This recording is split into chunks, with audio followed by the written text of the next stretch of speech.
And welcome to episode 3 of Upon the Blood Red Sand. We rejoin our adventures once again in the palace of the city of Beltan upon Barsoom, where they have been given apartments and treated very, very nicely.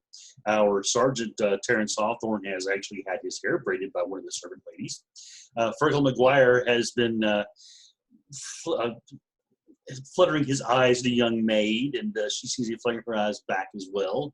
And Dr. Leon Starbright seems to want to dissect things randomly. As of last game, we left you guys. You had been made aware of a body that had been recovered in the field, and the Red Martian officers who had brought it back brought it to your rooms. You recognize this body as a Corporal John Stone. His leg had been blown off, and he had a puncture wound in his chest cavity. It was obvious that what had killed him was the puncture wound. He was alive whenever that was delivered, and it was after the leg being ripped off. Upon that, Baldric Hawkins and Fergal McGuire went down to the holding area where they had the Green Martian that they had apprehended at the time. And they interrogated him, and he told them that the reason he killed him was because he was lying in pain and dying anyway. He gave him the mercy of death. The fellow then wound up giving Baldric a tooth, because Baldric said something about ending his life quickly, at which point the Green Martian thanked him for the kindness of the offer, which I think possibly threw Hawkins for a bit of a loop. After that, they were returned. I believe Fergal, seeing the way that Hawkins was a bit more bloodthirsty than he had shown earlier, may have shaken the young man a bit in his confidence of his fellow soldier there. And Terrence Hawthorne, of course, is struggling with what is he going to do with this command he has and such. And at the very end, there was a flashover to the image of their former commander, who was apparently being captured by, or had been captured by, a rival city. The colors looked to be the Zidanga, actually. And he was being asked about the Lewis machine gun and how it operated. And he gave this Red Martian a couple of names after some pressure. And that is where our story ended, and where our story begins tonight. Gentlemen, if you will, I'm going to start with Baldric Hawkins. As I said, you've gotten back to the rooms, and you've had a chance to interrogate someone. And you notice this doctor that had come up with the body is patiently sitting over in the side of the main room, looking through some books, it looks like, as you guys come walking back in. So would you tell us a bit about Baldric Hawkins' thoughts and how he looks at the moment? He looks to be angry, as if he did not get what he wanted. His eyes are roaming around, but internally he's upset. It's not anger he's really feeling, it's disappointment at himself, and it's fear. He wasn't trying to be thanked, he was trying to make them fear him, because if the enemy fears him, maybe they'll be scared enough to send the 3 of them home. That's his thought process on what's going on. Very well.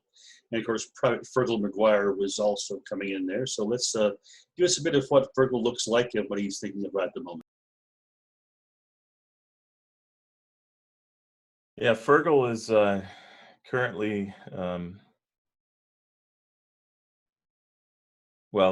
Martian dress, because it's cooler that way. And so he is dressed in somewhat of an open tunic and showing off his white Irish skin and his red hair with his tweaked nose. But his eyes are sort of narrowed, and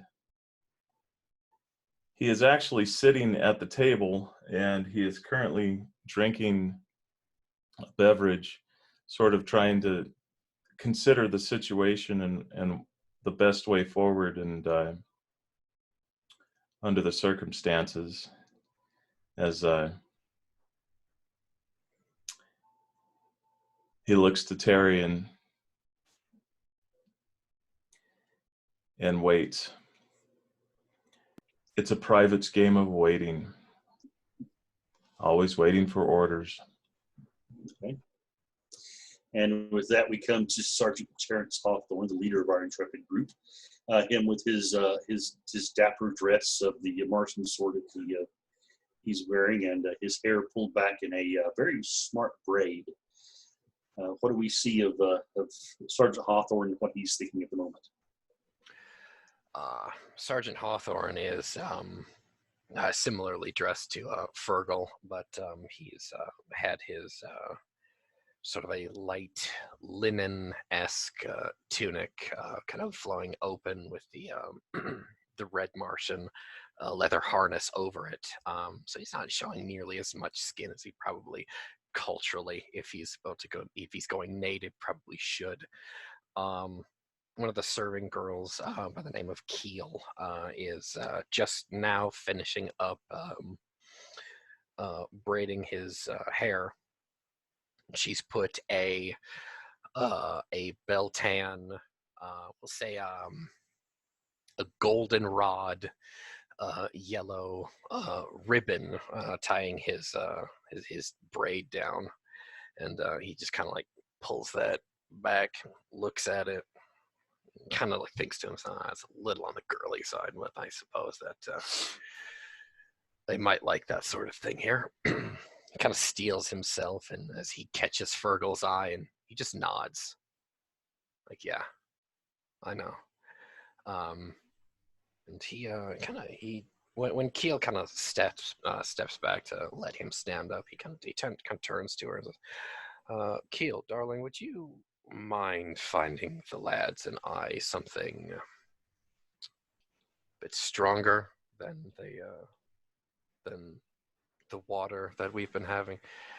Wine, liquor, I don't know what you people have here, but something stiff.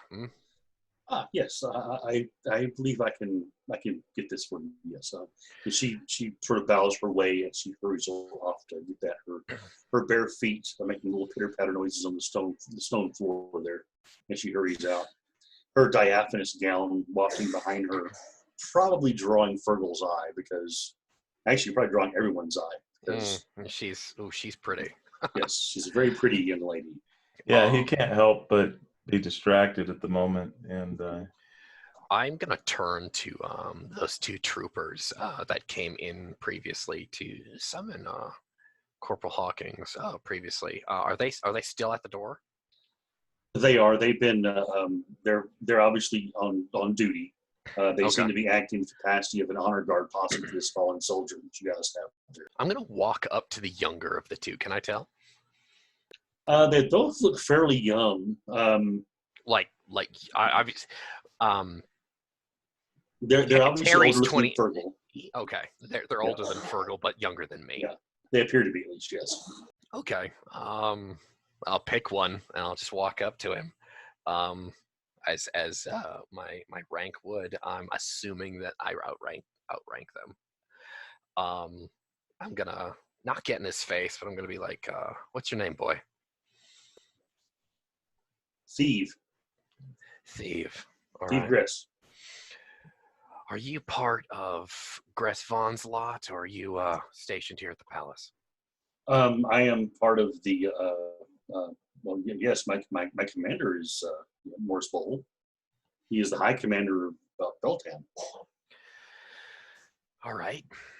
I want you two to go back to Gress Vaughn's ship and find our arms and bring them here. Can you do that for me? They look at each. He looks at the other fellow. The fellow says, "Sir, I can send this trooper to do that for you, but one of us must remain here. It's a point of honor." Oh, both of you. Well, and I'm just gonna smirk and be like, whichever one's younger than you, out. Go get them. He nods to the trooper you were talking to, and he turns and heads out the door to do that. Be quick about it. They need to be cleaned, and the door closed. Yes. With that, if she is back with the wine, I am. Yeah. About that time, she does come back in with a. It's it's similar to an amphora you've seen in them serve wine and such out of. It's some kind of a glazed clay possibly, and she has 3 small clay cups that are probably about 3 times the size of what you would think of as a shot glass. Okay. Just small, basically smaller than a tumbler, but larger than a shot glass. And she carefully pours 3. Don't pour them yet. Bring those. Oh yes, yes. Right, Okay. lads, come on. I'll actually go upstairs and go to my apartment, and Okay. She follows you with the 3 glasses and the amphora. I'll walk out and lean over the railing. Hawkins, that means you. Come on. Yes, sir. And I'll follow. And I walk up next to Hawkins, out of earshot of Terry, and it's like, it's Sarge. Short for tiny sausage. There's only 2 Sarges in this man's army, boys. Only 2. So yeah, you guys get up there. There is a door that you can close for privacy. This isn't. It's not all open, but there's no way to really close the balcony. Okay. We're essentially going into one of the apartments so we can have some privacy. Okay. I'll once the guys are inside and seated, I'll go out and essentially kind of to the rest of the apartment, our serving retinue. Will just be a moment. Don't mess with anything. Okay. Go back in.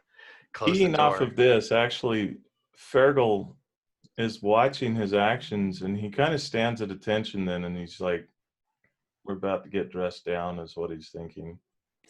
So he just prepares to receive the lashes.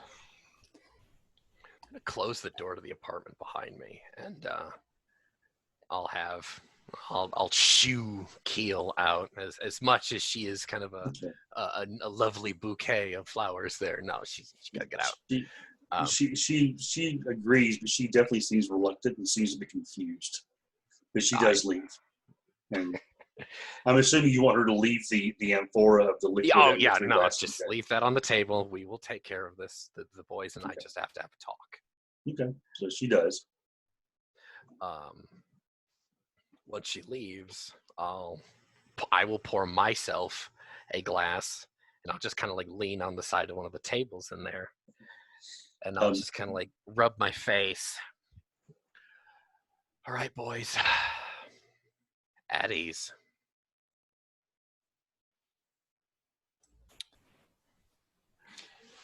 Fergal goes to at ease and sort of relaxes a little bit. Hawkins goes to at ease, but sits on the edge of the bed.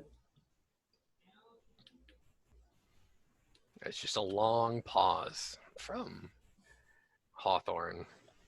After a while, he takes a drink. What's it taste like, Keith? Fire. It Fire. tastes like you just drank a mouthful of molten lava. That's a little out of the palate for Brits, isn't it? Yeah, it is strong. You did ask something strong.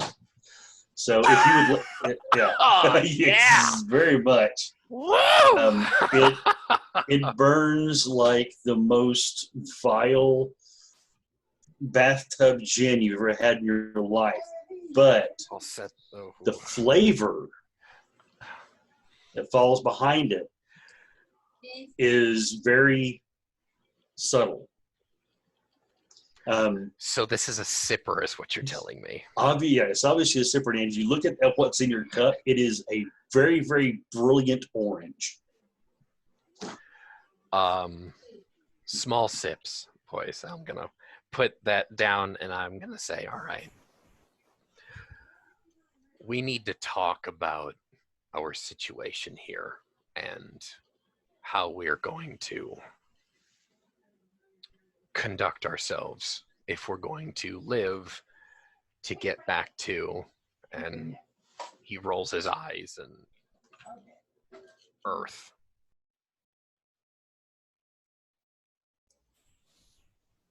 What do you expect us to do?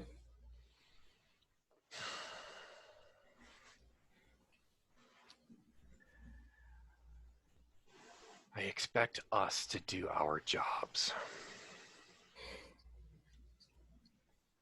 And our last orders were to take that beach.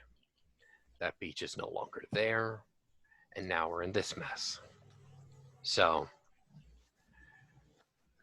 I'm speaking to you as a friend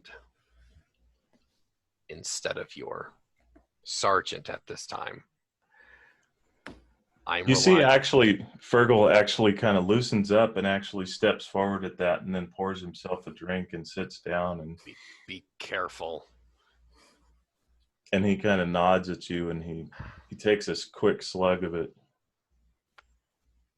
Yeah, it hits harder than the old uncle's whiskey that used to be brewed in the basements up in Dublin. And I do my best to keep a straight face through it all. You can attempt to make a spirit check to see if you can. Well done, Dave. Well done. Okay. Watch him crit now.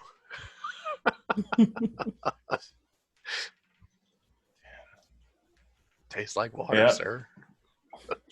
So I got a total of an 18. It blew up twice. So Three times. with proper Irish aplomb upon drinking a very potent beverage, you show no outer sign that it really hit you hard. But your eyes are burning, your nose, actually when you breathe out just a little bit, your nose burns, and you really would like a chaser. Really, really bad. I'm just looking there with this look in my face, and I'm rat bag. That'll open you up like a church bell.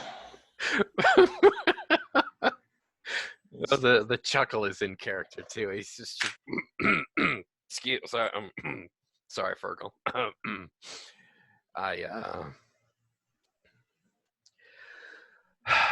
What information did you get from the Thark?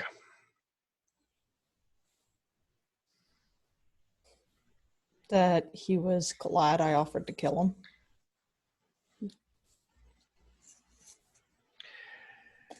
Anything about our comrades, the rest of our battalion? Yeah, they're being held prisoner. Some are Where? dead. Some are being held prisoner. Where?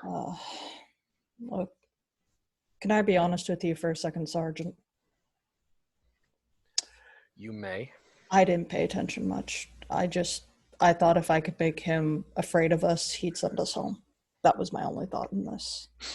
You think that Thark has the clout to send us home? I don't know. All I know is I don't even know anymore. I just thought, make them all scared. They took us from there. They'll put us back, you know? I Somebody understand. took us from there. I understand. I'm hearing Something. you. I'm not sure, from what I have gathered from the serving girls, that they, the Red Martians, the Tharks, I don't know if there is a they. I am sure there's a way to go back home, but I'm not to the point where I'm willing to assign blame. Corporal Hawkins, if I may. Yes, sir. Sorry. Private Fergal. Well, don't hold back. I like this line.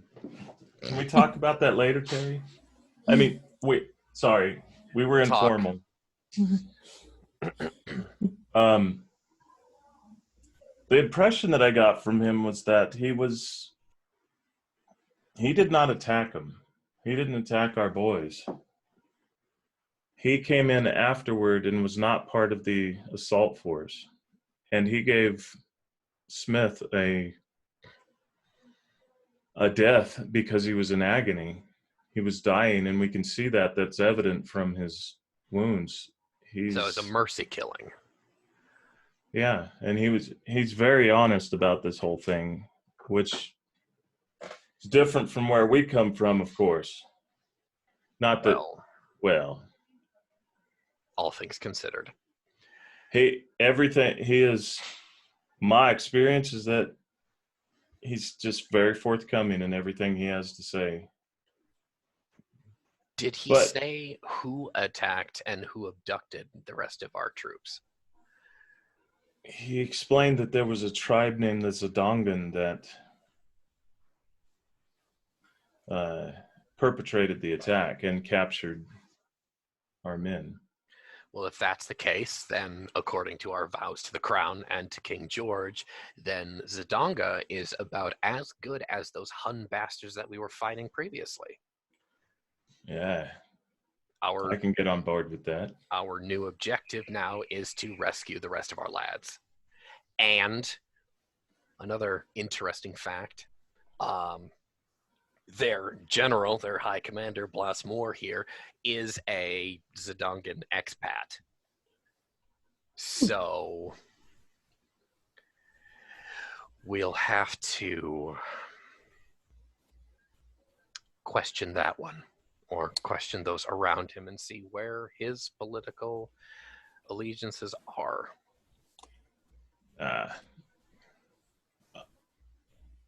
And to be perfectly honest, I'm ready to go in there myself. The three of us. We are three people against an entire city. Not a direct assault. Not a direct assault, but nighttime. And we have a guide. He's willing to help us. Even after Hawkins tried to put the fear of God in him? I get the impression were you successful at putting the fear of God in this Thark bastard? Apparently he thinks I'm honorable now. So, yeah. Well, that's not fear, but I suppose it's good news. So, around to King George? Around to King George. Just a little point that you guys will probably know about this. It's tradition that for the toast to the king to be presented by the lowest ranking person. Yeah, you would know that. So, Virgo, front and center.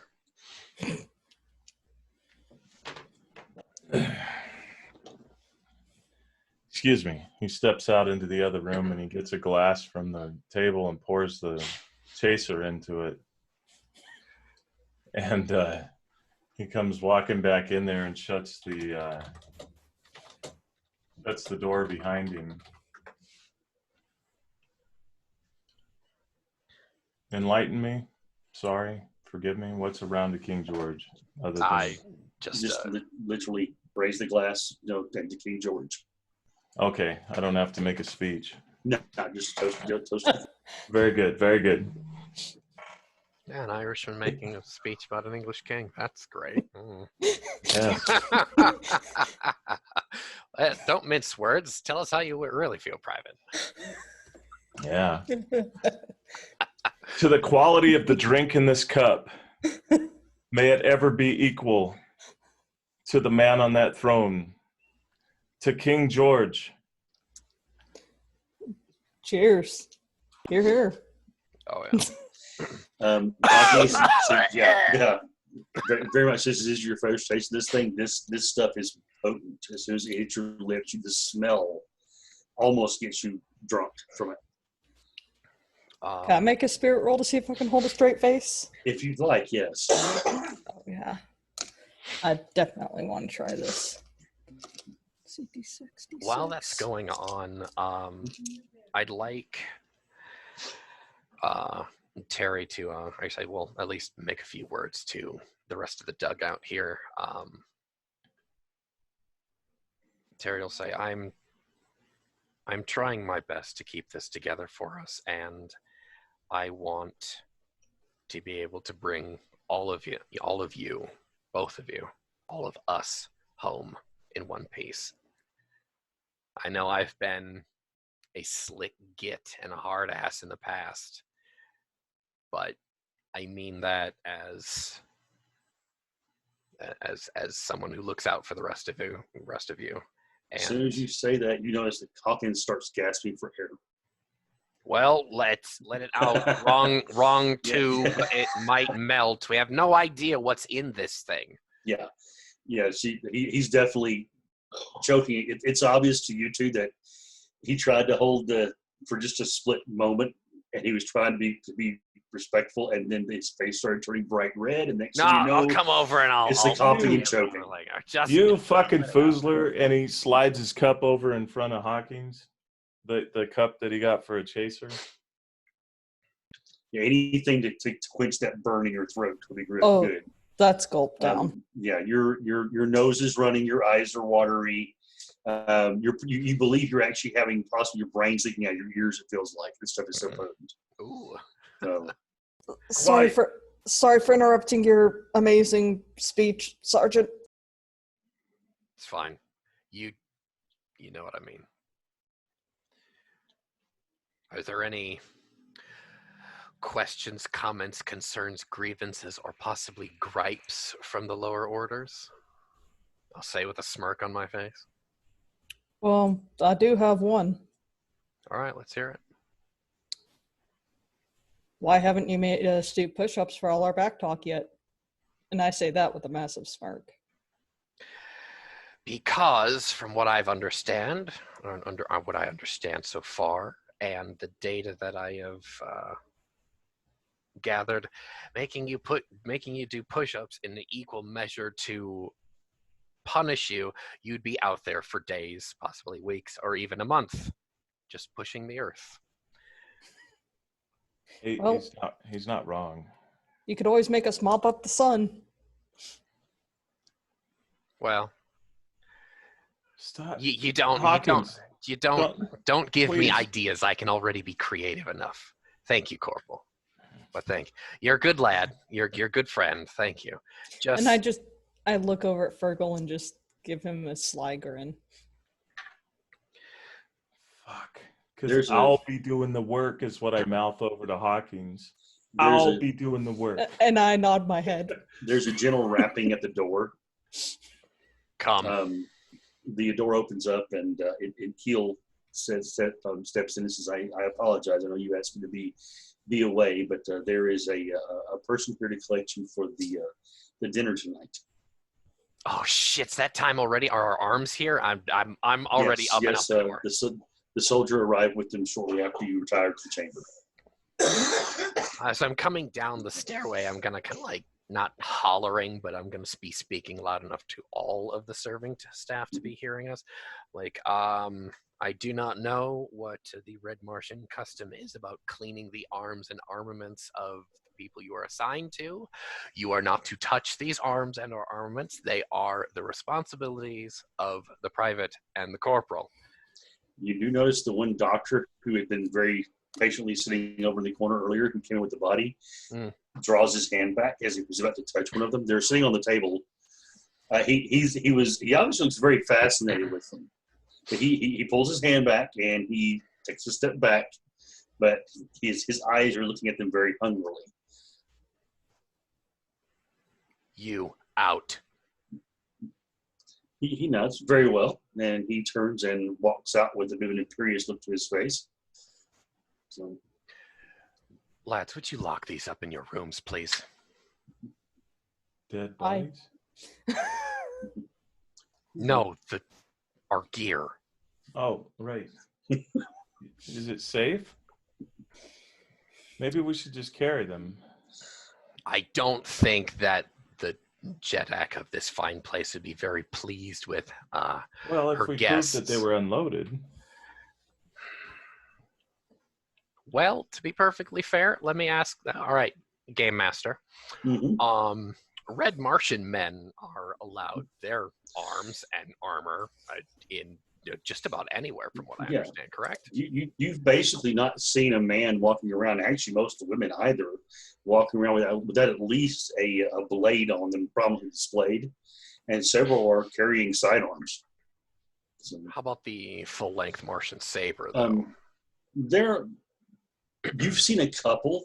You do remember that when you were met at the dock there, Morse Bowl was wearing his saber, and so was Reed Choninggrass Vaughn. Most of the other soldiers, though, seem to have the shorter swords, and a few have the sidearms. So it may very well be a status symbol to carry a larger weapon. You really haven't seen anyone carrying like long firearms. Well, at that point, safety's on and unloaded, boys. Just come on. Mm-hmm. Okay. Aye. All right. I'm assuming the Mark III, Mark II, and the Mark III were fitted with a safety. Oh yes, they were. Yes. Okay, because I know they had a safety. is. Yeah, they have a very secure safety actually. Okay. Okay. Of course, they have slings as well. Okay. And I did check the Lewis gun can be fitted with the sling. Yes. Otherwise, it'd be very hard to carry all the time. Oh yeah. The soldiers, as you guys get yourself, the two soldiers that are at the door, that have been at the door the entire time, as you get yourself ready and are obviously ready to leave, they open the door, and there is a young soldier outside who snaps a passable, American style salute to you. I salute him back. He grins, and he says, "My father sent me to collect you." Oh, whom is your sire, boy? Reed Chad. Oh, excellent. Well, lead the way. My name is George Chan. J- Very right off the bat, it's like that name sounds very Earth. George. Yes. How do you spell your name? He gives you the Martian letters, which translates in your mind to Jorj. Ah, okay. So I was just all right. he said I was named after a character in a story that my father was told on a visit to Helium. Some great general from Jasun named Washington. George Washington. Yes, Washington. I apologize for mispronouncing the name. It does not flow smoothly from my mouth. He must have been a great man to have that many syllables as his last name. Oh, he's all right. He's an all right guy for a fucking rebel. The boy looks a bit concerned, but he has enough tact not to say anything of that. It's a joke. Okay. It's a joke, George. We'll explain later. I'll lead the way. And he smiles at that. And he leads you down the corridor. So you'd be considered a young lord then, I ask him as we're walking. Yes, I am the son of a jet, so I would be I am the eldest of his household. So once he has passed the age of full maturity and becomes an elder, the title of jet will pass to me. So I'd have to kick your ass to get some respect around here then. Fargo. He looks over at you. Yeah, and I'm smiling as I say it. Just so you know, the alcohol you guys drank is making you a little looser than normal to an extent. So you sort of expect this a little bit from Fergal, but at the same time, the young man looks over at Fergal, looks you up and down, and says, "We can arrange this." So he's the way he smiles. It's almost like he thinks either you're joking or maybe that kind of activity is not as frowned upon here as you think. You two lads can throw down after dinner. Please don't bruise each other up. I will inform my father that you've okayed this. I'll fix them if they do. He smiles. I think my father will actually enjoy the spectacle. Actually, dinner and a show. With other jets. There you go. I kind of put my hand on the boy's shoulder. Don't. I wink at him and I say don't, but it's like, yeah, do it. Come on, I want to see. He looks a little confused when you say don't, and he says, "Is there? Have I crossed some line with your people as far as propriety? If so, I apologize. Not at all, boy. Not at But all.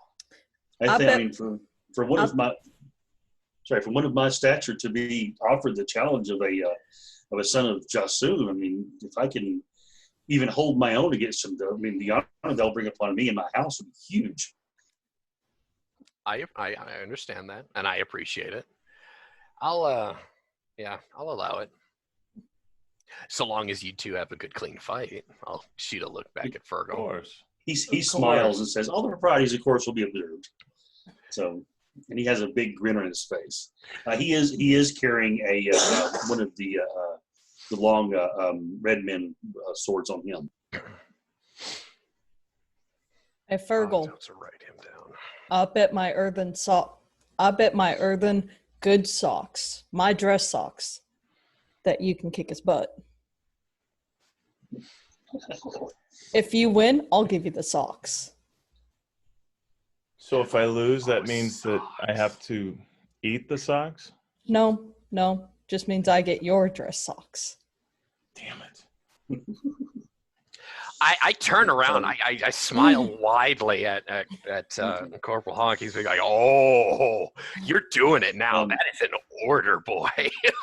You come to a point where the corridor that led to your apartments meets the main thoroughfare, and there waiting for you is what can only be described in your mind as a beautiful carriage, the kind that you would see King George going to a Christmas mass in London.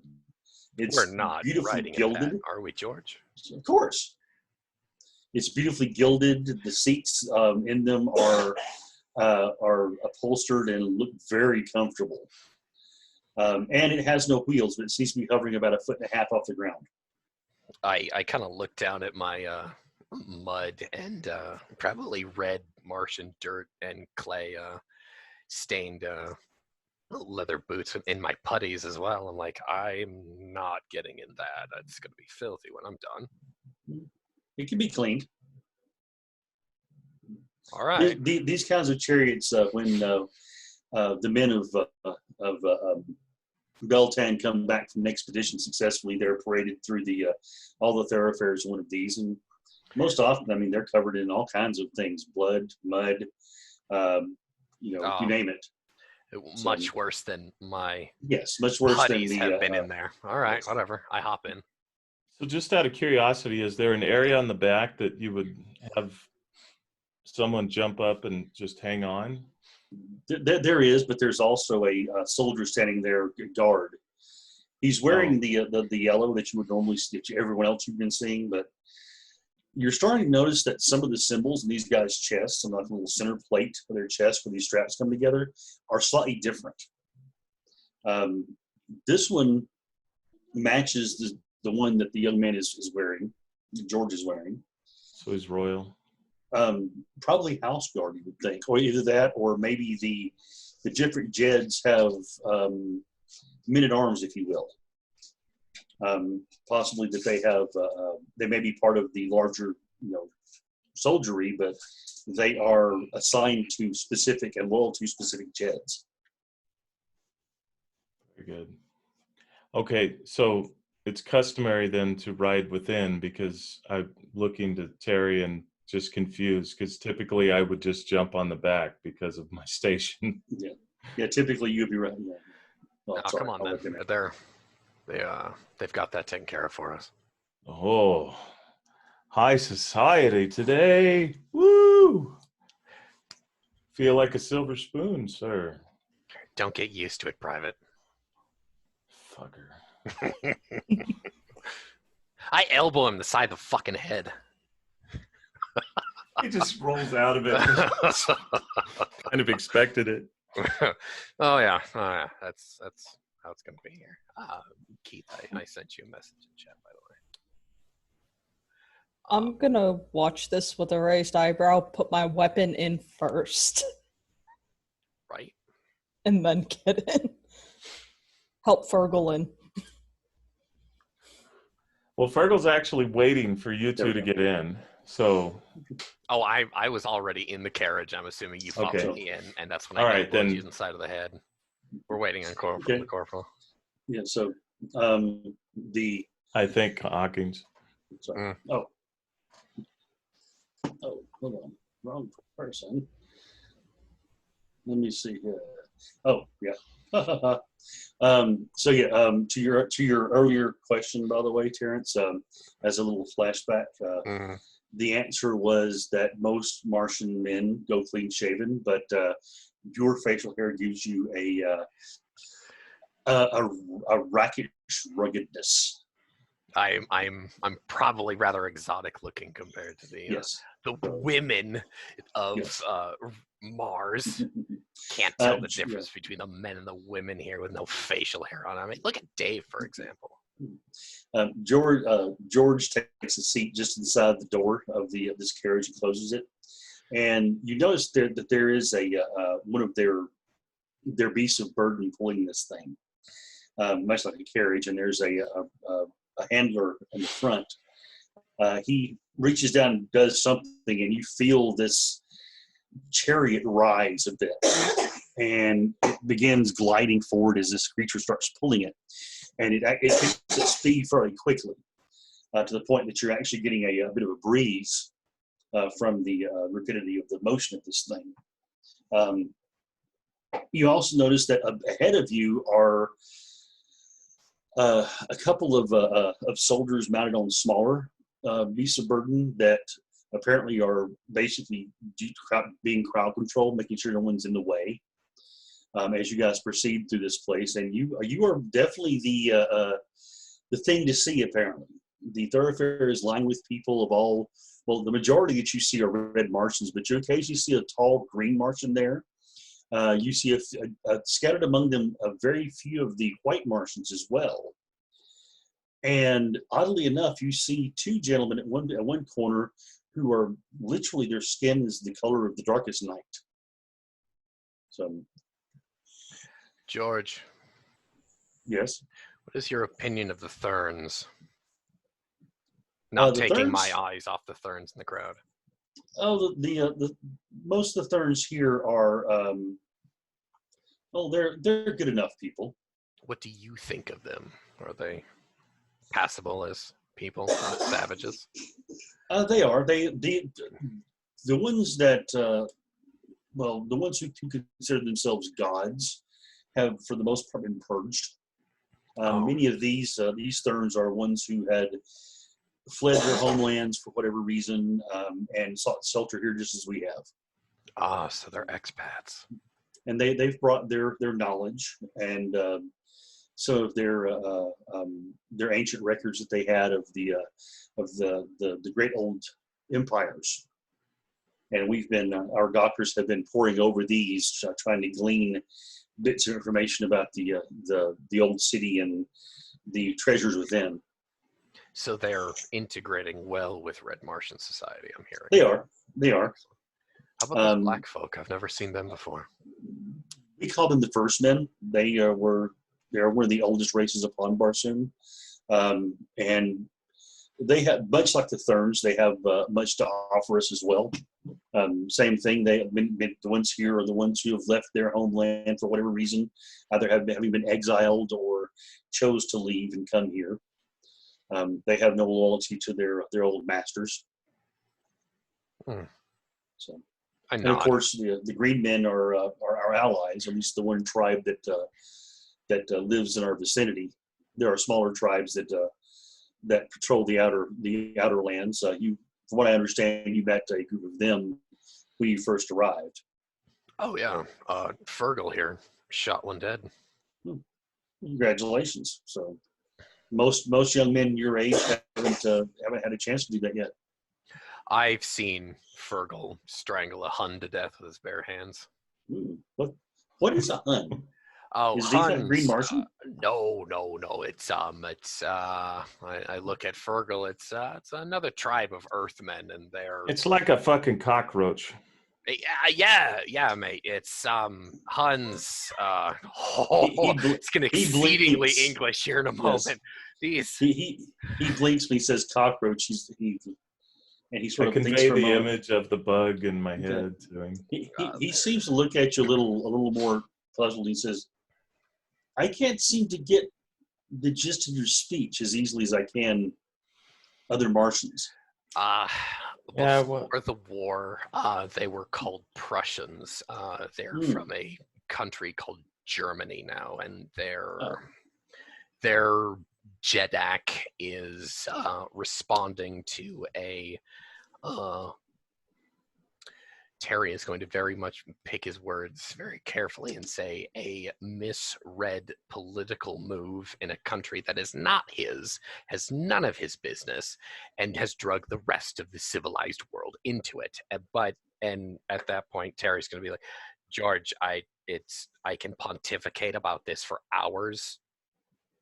If you want to know the story, not today. I will tell you later. I understand. Maybe we'll have ourselves a glass of grog, and he rolls that out oddly upon his lips when he says it. It's It not almost that sounds bright like orange grog. that burns, is it? Well, of course, that's the drink of choice among soldiers. It's it is gathered and prepared by the Green Martians. Is a blending of the and the word he uses, it takes you a moment to process it through your mind, because the first thing the closest English word that comes to your mind is secretion. Ew. Of an animal, but then it sort of, you sort of think to yourself that it's almost the same thing as saying that milk is a secretion of a cow. All right. So it's something probably analogous to milk. That and apparently the blood of a certain animal. That is, he says it's blended and placed in jars and buried in the desert for 3. He basically the equivalent of about 3 years. And dug up, and it is that luscious orange color. Terry's gonna lean over and dig a folded piece of paper out of his pocket. He's gonna hand it to George and be like, "Here, it's a souvenir from our Jasum here," and that the folded piece of paper is the propaganda picture that we see right there. He looks at it there, and he sort of tilts his head a bit and says, There are creatures like that out on the flats." I am going to indicate Fergal, and I have seen Fergal strangle a full-grown man just this way to death. He looks over at Fergal. He sort of nods and smiles and said that our contest tonight should be a spectacle to be remembered. Good, then the JEDAC and your father and everyone else present will have a good dinner and a show. So I always love a dinner and a show. Oh, I do too. I know you do. I'm gonna lean over, whisper in Fergal's ear. The socks I haven't worn yet.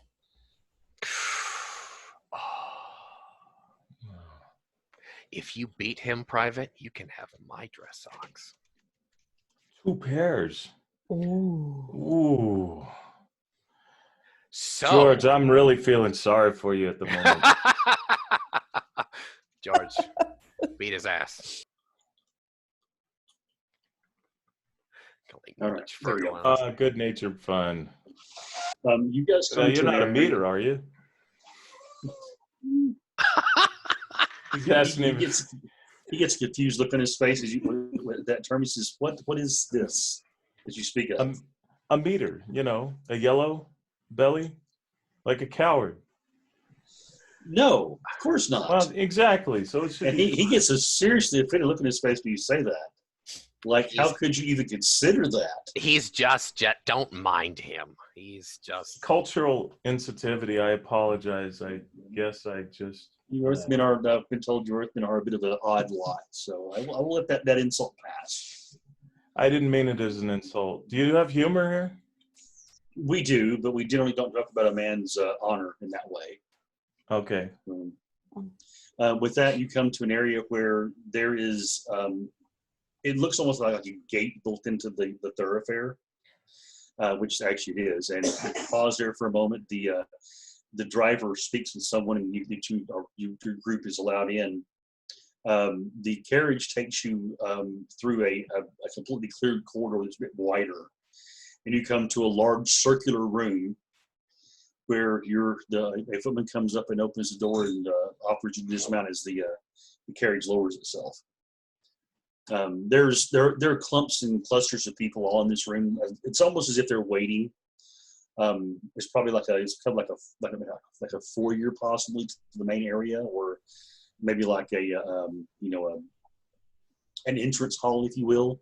But it's huge and it domed. This thing would probably fit a good-sized football pitch in it easily, and possibly have room left over on the outer edges. The ceiling, which looks to be, several hundred feet above you, is arched, has a series of lattice works that look to have some type of glass in it, possibly, that's catching the last rays of the sun as it's dropping toward the horizon. And the sunlight is actually broken up into the rainbow against one wall, but the rainbow doesn't seem to fill the entire area that seems to be carved into the wall specifically for display. There's an area on both ends that seems to be empty. So you have the 7 colors of the rainbow there with 2 bare spaces at the ends.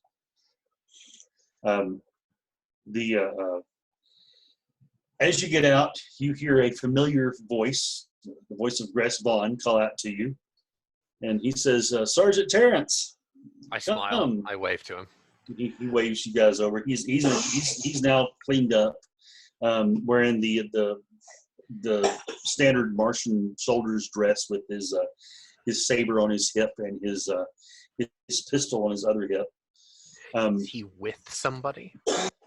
He's with a small cluster of people. There's one older gentleman who's there with him as well that sort of stands back and holds back as he comes forward.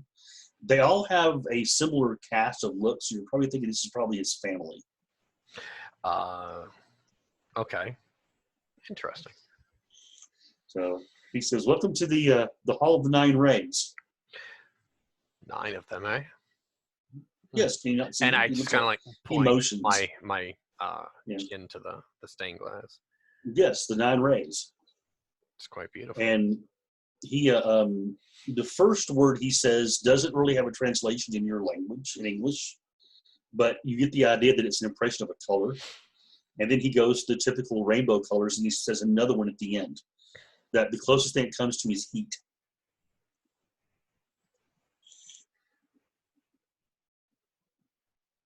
Is your science here on Mars color-coded?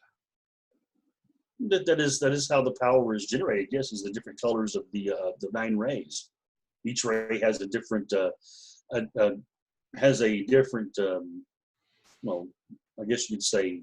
Well, I'm no scientist, but basically the 9 rays do different things. Interesting. So depending on which ray you separate out, and the processes that it's put through, it does different things. For instance,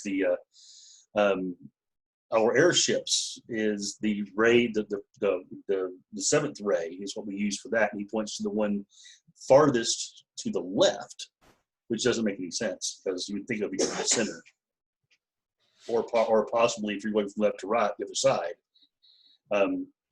But he says each of the rays, and he numbers the rays, and it literally goes from the center and bounces back and forth. He says these are it's staggered. Yeah. So the 7th, 8th, and 9th, the 8th rays are the farthest to the right, he says. And they, from what I understand from our classes when I was being educated as a youth, the numbers come from the order in which their uses were discovered, not the pattern that they make upon the wall when you cast them through a prism. Gress Vaughn, are we in a hurry? Do you have a few moments? We do. We have some time.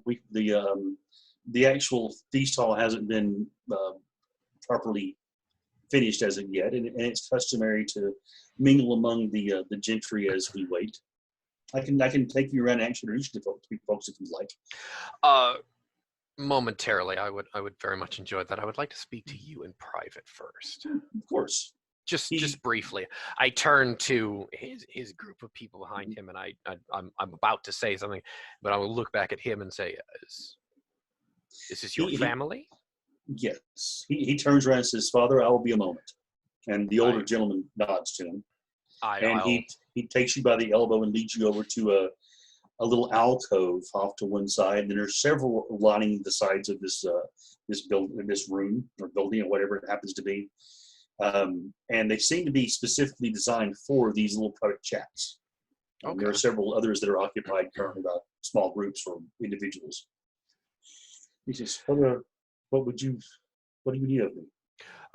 Nothing is wrong. I've only been in this city for a handful of hours, and I wanted to thank you personally and formally as one Jed to another. I thank you for your kindness and showing my boys a fine, hospitable place. You back home would be considered a perfect gentleman. If I can, and if he's still able to read my mind, I will call up the image of my character's grandfather, and what would be a mensch of that time, and because of that, I think we should be friends, Gressvon. Oh, definitely. And he looks at you for a moment. He says, "I see upon your face that you are," and he says a word that doesn't have a proper translation, but closest in his mind, you get the idea of the projection of images.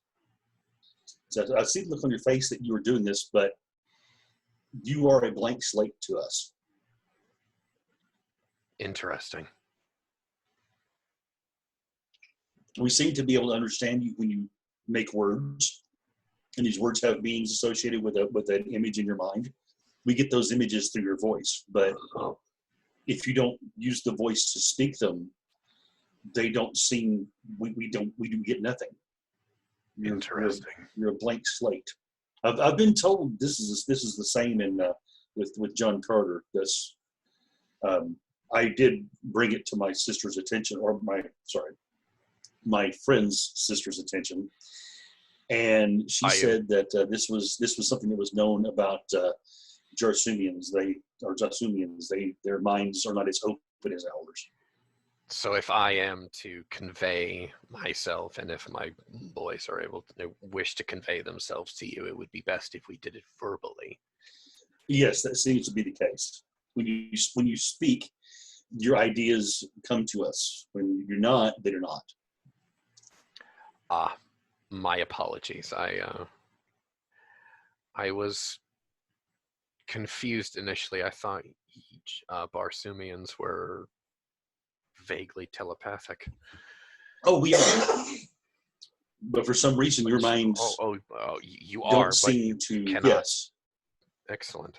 Huh. We can, and he says we can, and he closes his mouth, and you see his mouth doesn't move, but you definitely hear in your mind the words, "We can communicate telepathically." Yes, quite well. That's when I nod and I go, "Aha! There it is." But the images that we can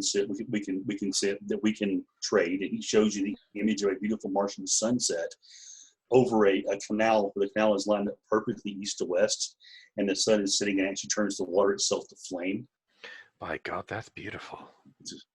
But we do not seem to be able to get these images from you and your companions, as if your mind is shut to us. How would I attempt to do that to you? As that says to ask a man, how do you move your mouth and make words? One just does. All right. I kind of like smirk at that, a little embarrassed, and well, all right. Well, you are not of the line of Barsoom, so it would make sense that your mind would not be as open to us. All things of Barsoom are connected in this way, but you're not of Barsoom, therefore you're not connected in that way. Excellent. All right. What is your opinion of Zidanga? Zidanga is a city that is hungry for power. They're hungry for lands. Their radium reactors are old, and some are unreliable. So they seek those that others have maintained over the years. And they use not only the threat of violence, but they also use the sly word and the cloaked dagger to gain their aims. So they are a dishonorable and people, and to say they have a different honor. They still have an honor to them, but they do not honor others the way that they honor themselves. That could almost be worse, my friend. Yes, I understand. Now, you may have heard that Moore's Bowl, no, not Moore's Bowl. He's a Zidanga expat. I understand. Blas Moore is an expatriate from Zidanga. He knows firsthand how their honor works. What was done to him was a supreme dishonor among Zidangans. You do not sacrifice soldiers in the way that he was asked to sacrifice his men. So his political allegiances are 100% Beltan now. Is that correct? I believe so. I know that Bo Chan trusts him implicitly. I will need to speak with you in private after dinner about this. I don't want to keep you from your family. Some he nods. uncomfortable things have come to light regarding Zidanga and my people. I will simply leave you with that for now.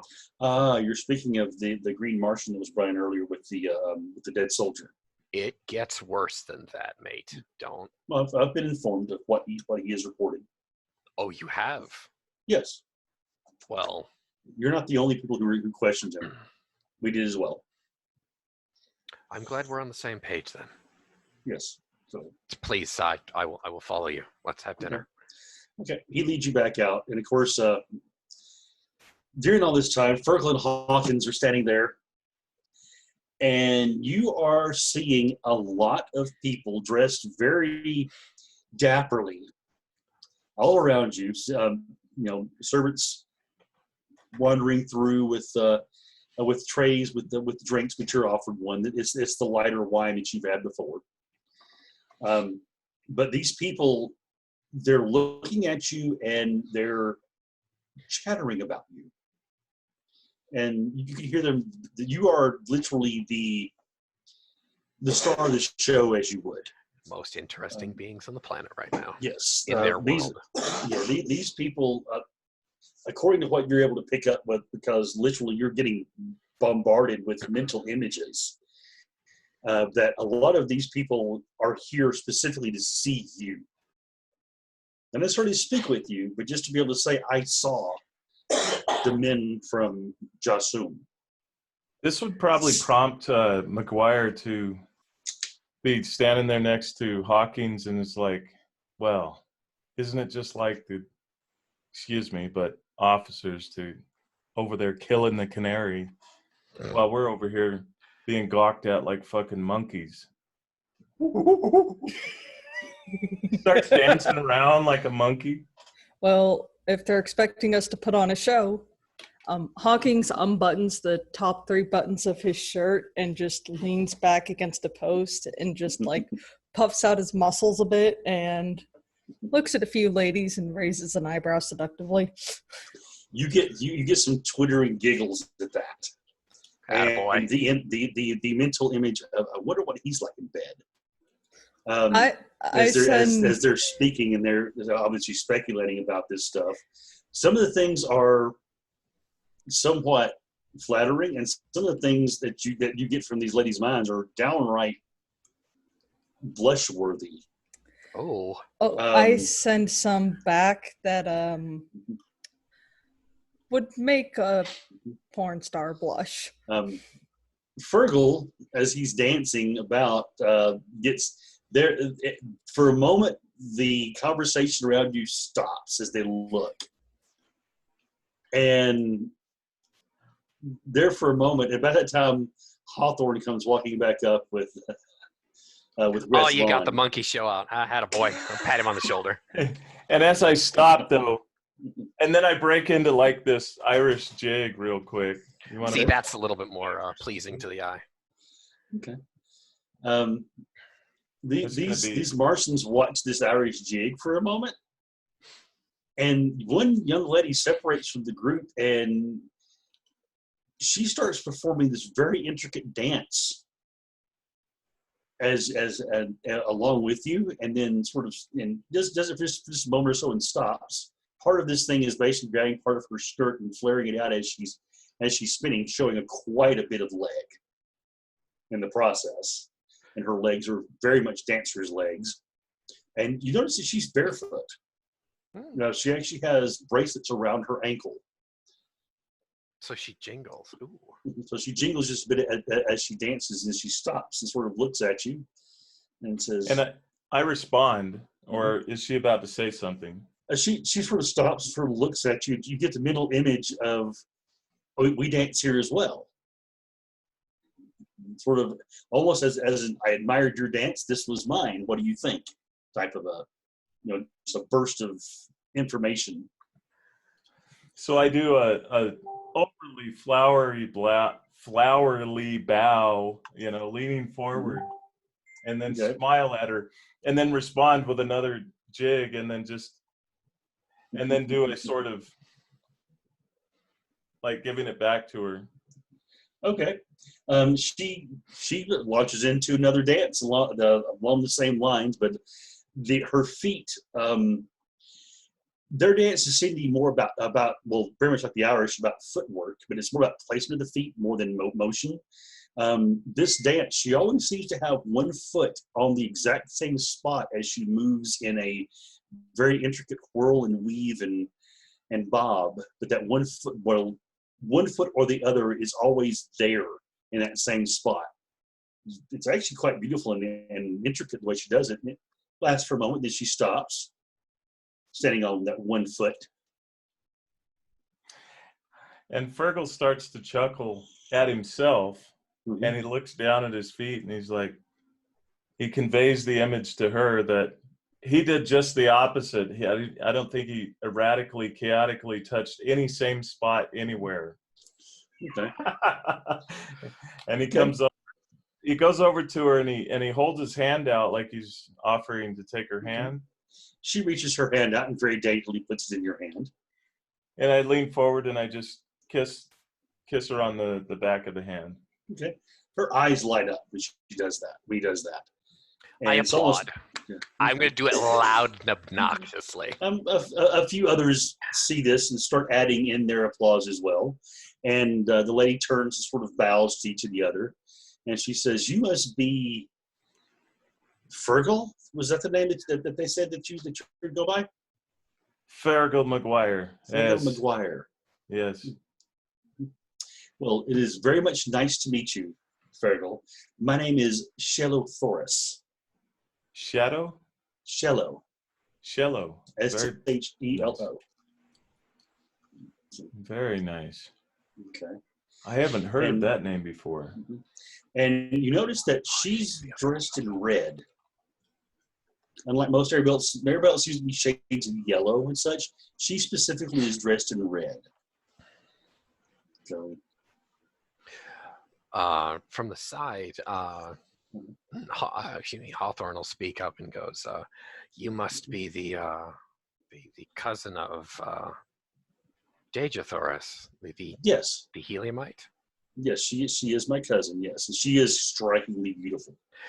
If your cousin is half as beautiful and stunning as you, my dear, I can see why helium is so glorious. She looks at you and in perfect English with a definite Southern accent. She says her skin is as supple as a warm summer afternoon. Her eyes are the color of fresh water burbling in a brook, and her hair is like the gossamer strands of moss dangling from the trees in the deep south. Terry has an anime nosebleed, is what he's got. Yeah. She has his undivided attention. And when she smiles at you, her face lights up the horizon. This is probably the most beautiful woman you have ever seen in your life. Yep. Yeah, the stuttering is in character as well. My dear, my apologies. I don't mean to make a fool of myself. Oh, you have not. And she goes back to her regular speech. I've learned to speak the English language because it is very commonly spoken in Helium these days. The Yank accent. Yeah, well, I've not heard it called that, but yes, the American Southern accent. Terry just nods. It's no offense. It's simply a different way of speaking the same language here. Well, I was hoping to meet you and your men tonight. I have sent word back to Helium that you have appeared here in Beltan.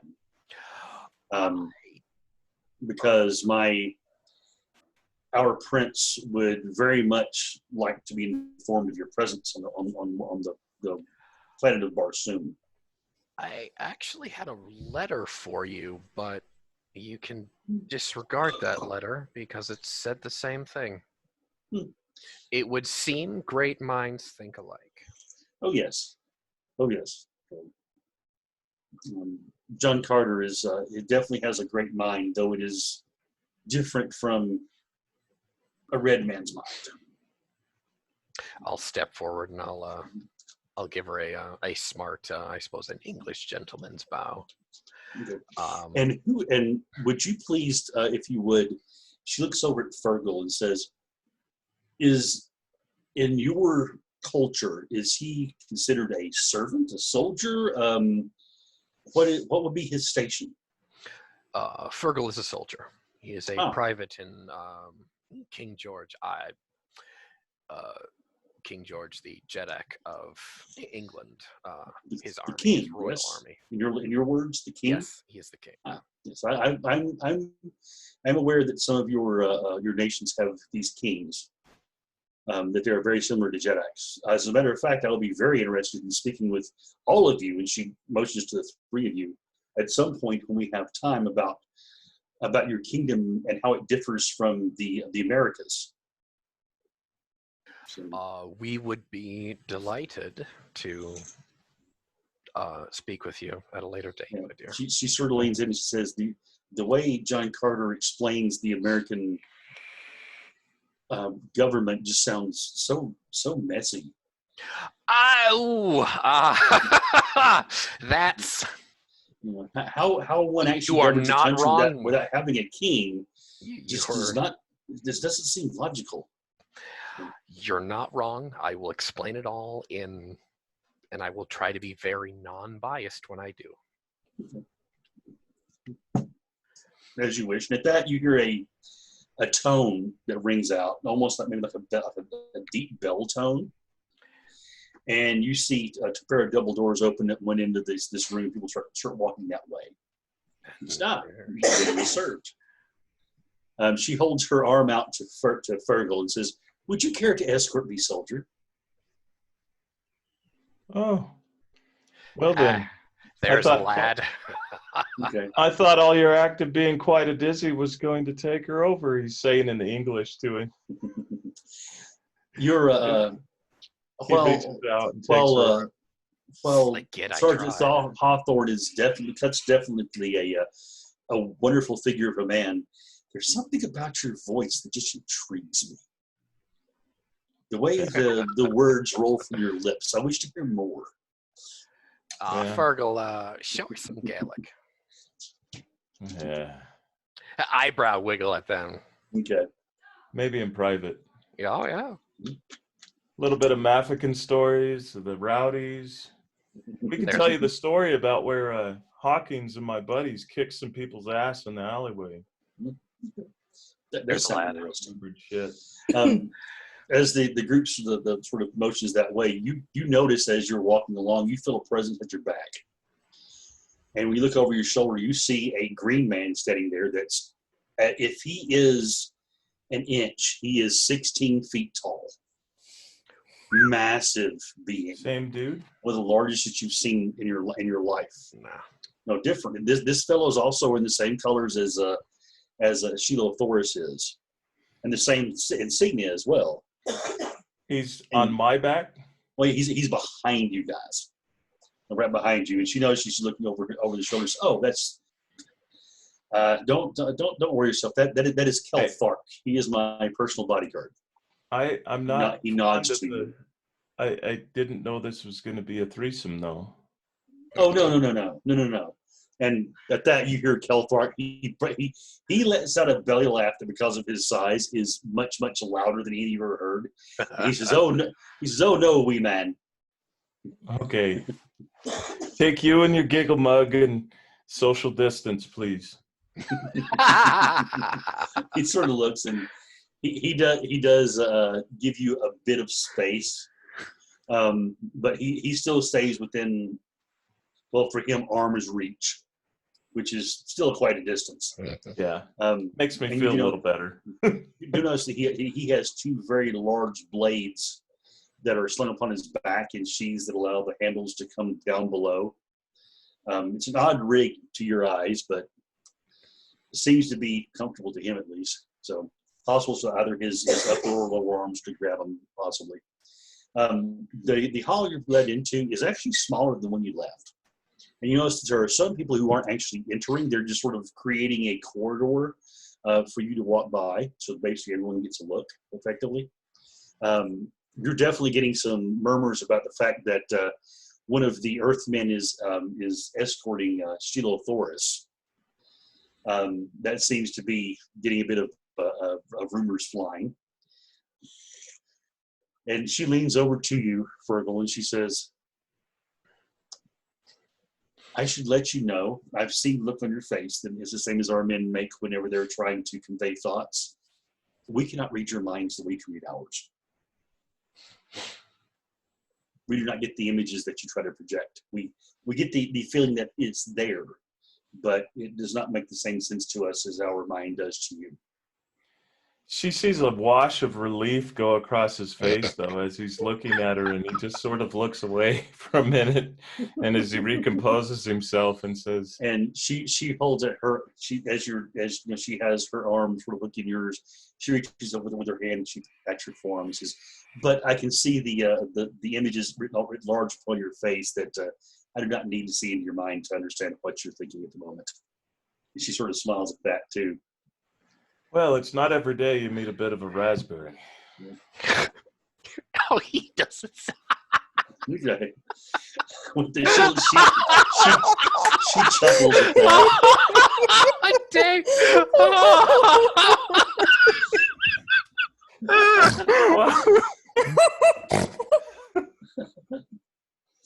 So you're led into And the of main. course, my monitor freezes, or my video freezes. Oh no, they're laughing. I had to mute myself. Oh no, it's okay. Sorry, my video froze for a second. I saw that. Did you see what they were both cracking up pretty hard? Just so you know. Okay. You know what it means, right? I know exactly. Okay. Yes. And it's not all dirty because it's a Victorian thing. Yeah, the room that you're ushered into has gold chandeliers hanging above a very long table, and there are chairs along each side. At the very end, there is a bit of a dais with a high table, and on there are 6 chairs well, sorry, 7 chairs. Seated in one of the chairs up there, of course, is you see Beltan. To her right is an open chair, no one's sitting in it. And flanking those two, you see a Thran, one of the first men, a red man at the very end in a larger chair, a green man, all at the high table. Sheila leans over and says, and she projects her voice so that all 3 of you can hear when she says this. She says, that's the High Council of Beltan. Of course, Bochan is the Jedak. The Thran is, or the third is, his name is Steve Velis. The first man that you see there is Court Calic. The green man is Hor Pol, and the red man is Dil Torvid. They are the, well, I mentioned before that I was a bit confused by the politics of the Americas upon Jasum, but it seems a bit of that has come itself to Basum, as in these individuals were chosen from their people to represent them on the advisory council to the Jedak. Yes, that sounds like the American Congress right there. Dil Torvid, Torvid, so DYL. And she's explaining this to me or all of us? Well, or- she's talking to you, but she's speaking loud enough so that Terrence and Baldric can also both hear her as well. So, I'm really bad at tests. Is this a writing test? no, this is just to let you know who the current leaders there are. Mhm. And of course, you've already met Morris Bowl. No, Fergal says that to her. I'm really bad at tests. Is there going to be a test later? No, there will not be a test. A written Oh, test. sorry, I'm last good with physical tests. And Morris Bowl is something. I mean, she grins. She sort of grins. Yeah, she says, "You don't have to be so nervous." And she takes you up to a place at the table where there are seats already set out, and she motions you to sit with her. And then she asked Terrence and Baldric to basically sit to the opposite sides of you guys. Terrence, you'll be on the other side of her, and then Baldric will be just on the side of Fergal. Is So- excuse me, is Gress Vaughn and Reed Chan and George Yes. there as well? You see Gress Vaughn. He's sitting at a part of the table that's is all of his family's together with. This table isn't straight on the sides. It's sort of scalloped, so that there's a natural sort of area where you can more easily speak to those on each side and across the way. But it sort of almost sections you off to the people further down the table from you all. You're sitting in the middle of one of these scallops. Across the way, you see Reed Chan and a beautiful Martian lady that looks probably just slightly older than Fergal to your eyes, sitting with him. Along with them is, let's see, you see Blasmore sitting with them as well. You see another red Martian that if you ask goes by the name of Creek Den. And then the other person that you see sitting next to them is, well, you're told his name is Morris Bowl. He is the high priest of Issa here in the city. I lean over, shake his hand, introduce myself. Okay, he hesitantly reaches out and takes your hand, almost as if he is very gently grasping the face of a viper, the way he seems to look at you. And he nods. And he says, Don't worry, I'm Very not well going to met. bite, mate. in my experience, your kind always bites. Really? Yes. And Sheila looks over at you and she says, don't mind him. He's a bit of sour grapes over his religion being decimated some 20 odd years ago, I think it was again, wasn't it? Is that how long it's been there, Boers? He looks at her and says, since the heresy began, yes. I just out of character Yeah. here. Dave, Fergal is he's Irish, right? Obviously, he's Irish, but is he Catholic or Protestant? He's Catholic. He's Catholic. I mean, he's Irish too, so Well. he So believes. what flashes across Terry's face is the urge to want to point out the Catholic and Lutheran, like the Catholic and Protestant argument, but he kind of like out of the corner of his eye sees Fergal and goes, "Yep." And you would know your character would know he's Catholic. Okay, which is a bit character odd. would know. I would not. That is one thing you might want to think about as far as it doesn't necessarily may come this way from the game, but you may think about what your personal opinion is of Catholics, or as they were commonly known in England at that time, Papists. So, as in those who gave allegiance to the Pope. Oh, well, about that. Oh yeah. He doesn't necessarily. He's read the Bible, and he was raised in it. As far as the church goes, he's not necessarily a churchgoer. Okay. So he's raised to pray to the Rosary and stuff like that, but not. Good. He's not like. Yeah. Because the Irish ways are also woven in there too, as well. Oh, of course, he's right. Irish Catholic, which is much different than Roman Catholic. Yeah. So I still kind of give I'm assuming the Thurn kind of a devilish side look. Oh, sorry, no. Morris Bowl is he's a red man. Oh, he's a red Martian. Yes. I don't glare at him. I still level him with that look. You do see though that one Thran that you saw earlier in the day. He is several seats down at a different little area, but he is sitting in a place where he can very easily see you. And when he sees you, and this actually Hawkins probably is more positioned to actually see this. You see when Terrence shakes the hand of that one red Martian, that Thurn's eyes get sort of a narrow look, because you had mentioned earlier that you are sort of keeping an eye on people looking differently at you guys. It seems almost as if he's not glaring at Terrence. He's more glaring at the red Martian. Mm-hmm. Like a protective of, oh, God. Seemingly. This is the same dude I took the amulet off of? Yes. That's why I said Fergal is here. So can I? So I lean over to her and I say, what would happen if I challenged someone right now? At the moment, it would be considered a breach of honor.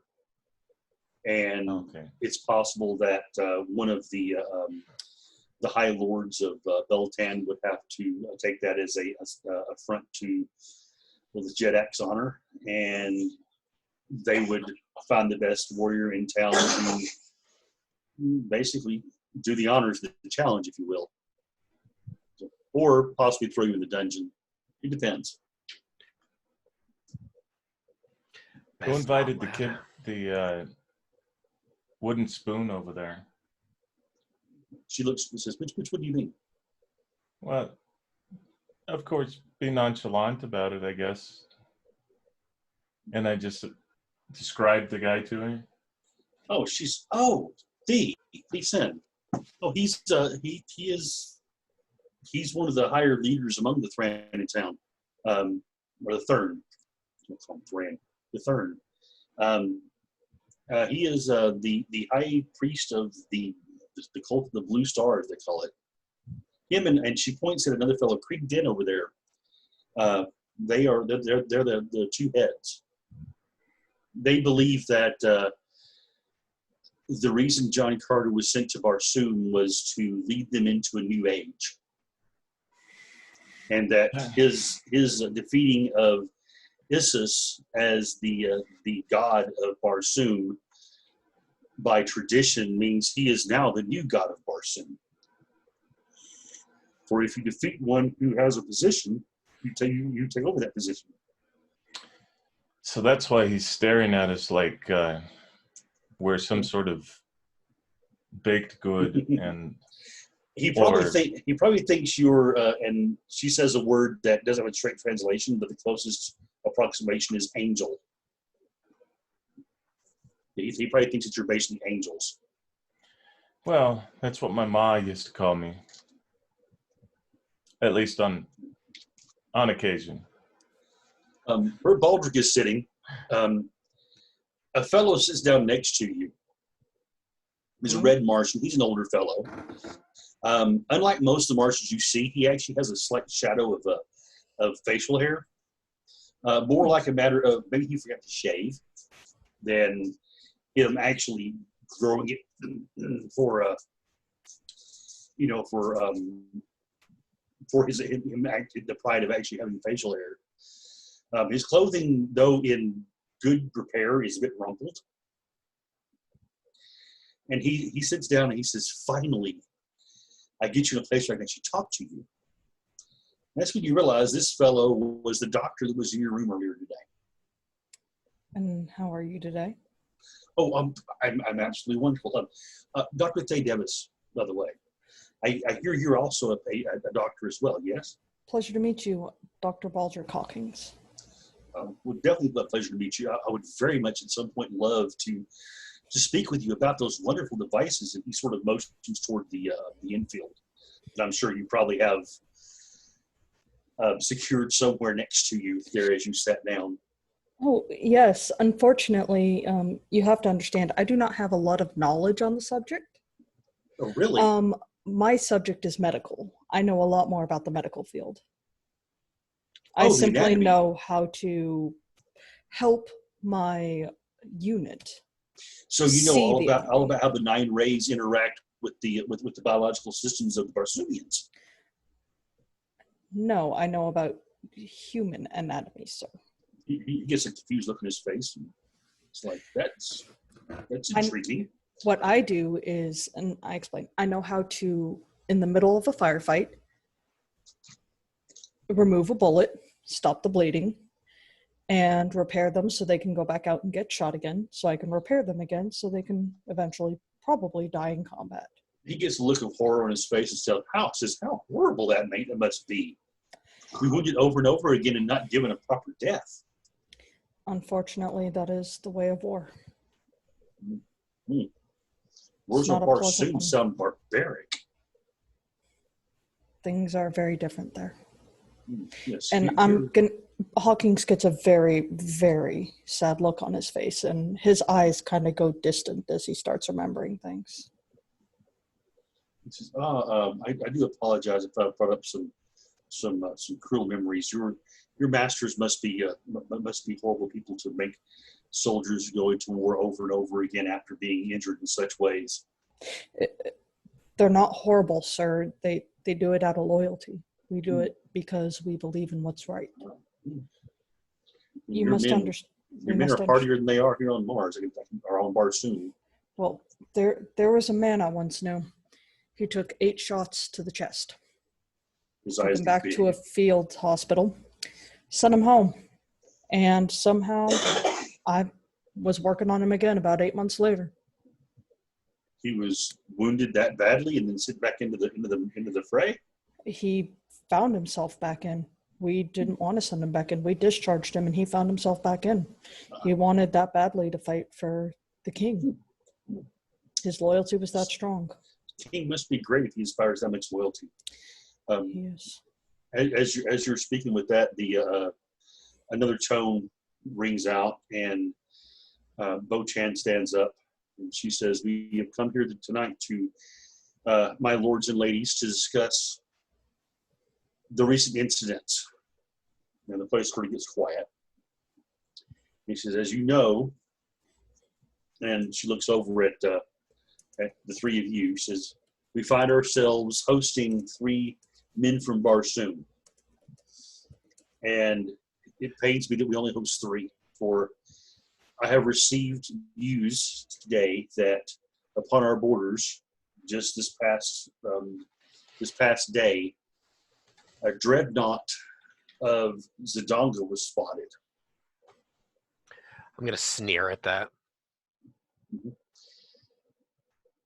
This dreadnought was our scouts had made contact with a tribe of green men in that area and were in negotiations of for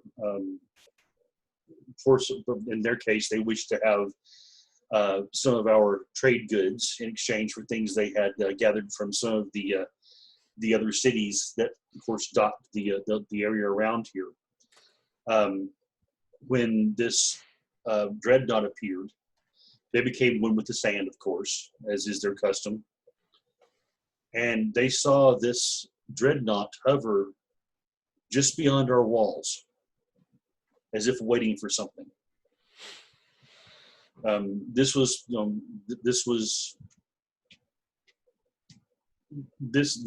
dreadnought seemed to wait for a very long time, most of the night, as I recall, while our people stayed hunkered down and undiscovered until just a few hours before the sun rose. A bright flash was seen, one that was dazzling. And a strange company was seen charging this dreadnought. It fired upon them, but the weapons it fired were not ones seemed to kill, more to disable. The shells seemed to have some type of gas.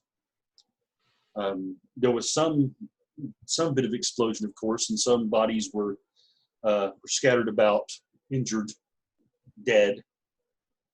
But the majority were apparently overcome by this gas, and a lander was sent down to collect them.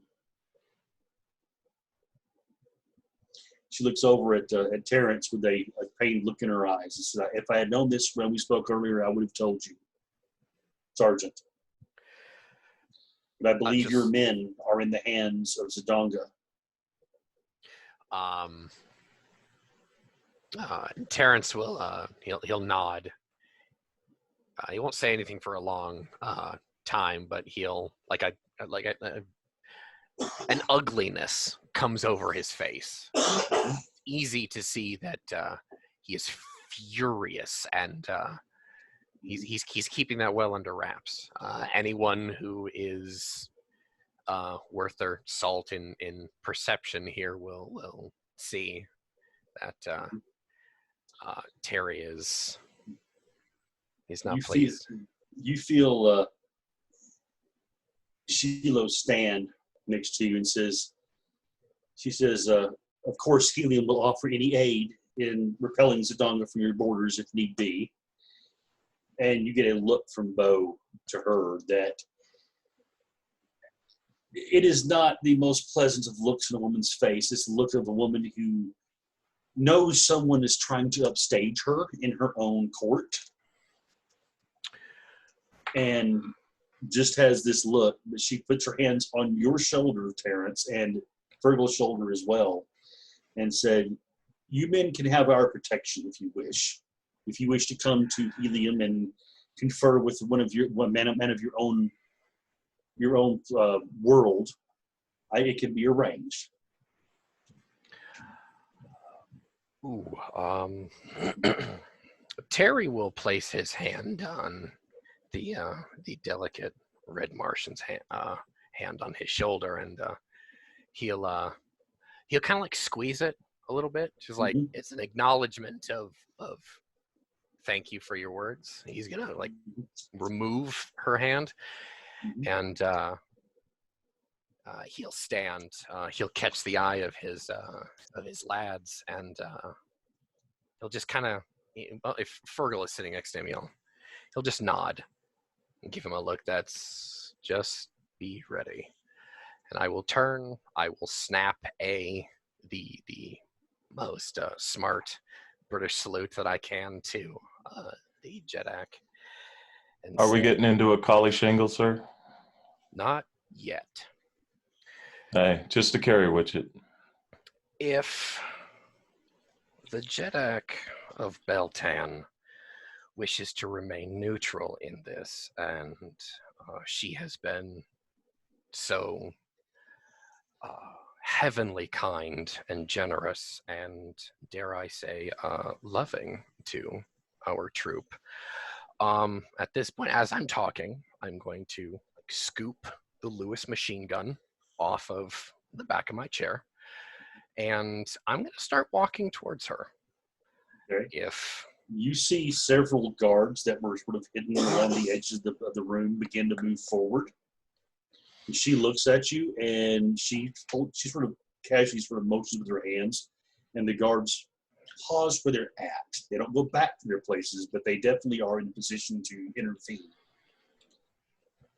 I am, I'm gonna walk over toward her, stand next to her, and I'm gonna kind of like bend down like towards her and say, I have been advised by a few members of your court that of the political wishes of Beltan, and as much as I appreciate the offer of the heliometric protection, I have to give my support to the first that had offered us sanctuary. I'm going to pause and let that sink into her. You see a recognition in her eyes of that, and she sort of nods. She still seems to have a questioning look, as if, go on, what are you getting at? Well, and obviously she's going to be a little distraught because I am armed next to her. Mm-hmm. With the knowledge that my boys have, I can make your people a very potent fighting force if you allow me to. The only thing that I would ask in return is let me save our boys from Z'danga. As she says that, Fergal, you'll notice this first, because you're right next to her. Shiloh stiffens. As he says he can make them a very potent fighting force. And her eyes go very hard as she's staring at Terrence. And Oh, I will go. Oh, I'm going to start pushing my chair out slowly. Just, you know, looking, and I make that sound that we would do in the trenches with Hawkins near me, like giddy up. Okay. Just in case. I also slide my chair back, make it look like I'm stretching a bit, you know. There's Done my the boys. safety off, just almost unnoticed. Just, you know, middle of a stretch, thumb the safety. You see Sheila takes a deep breath. You see her bosom rise with it as if she puffs her chest out. And she says, Helium must object to this. If what you're offering is technology that would advance the arms of your airships to the point that thing, and she points at the gun, is most capable of, you'll become a great danger to all other Martian cities upon Barsoom. My lady, I apologize for speaking out of turn. Right now, with this weapon, I am the most dangerous thing on this planet. And in a handful of seconds, I can have everyone dead in this room. That causes people to start murmuring. And you hear the sound, okay, the sounds of weapons loosening. Okay. I won't. I cannot in good conscience do such a thing as you have given me and my companions sanctuary from all the horrors of this world that I'm quite certain that I'm going to be learning of within the next couple months, if I live that long. And I'm going to wink at her, actually. Mm-hmm. I mentioned to Hawkins, we're going back to a settle. Not under my watch. Okay.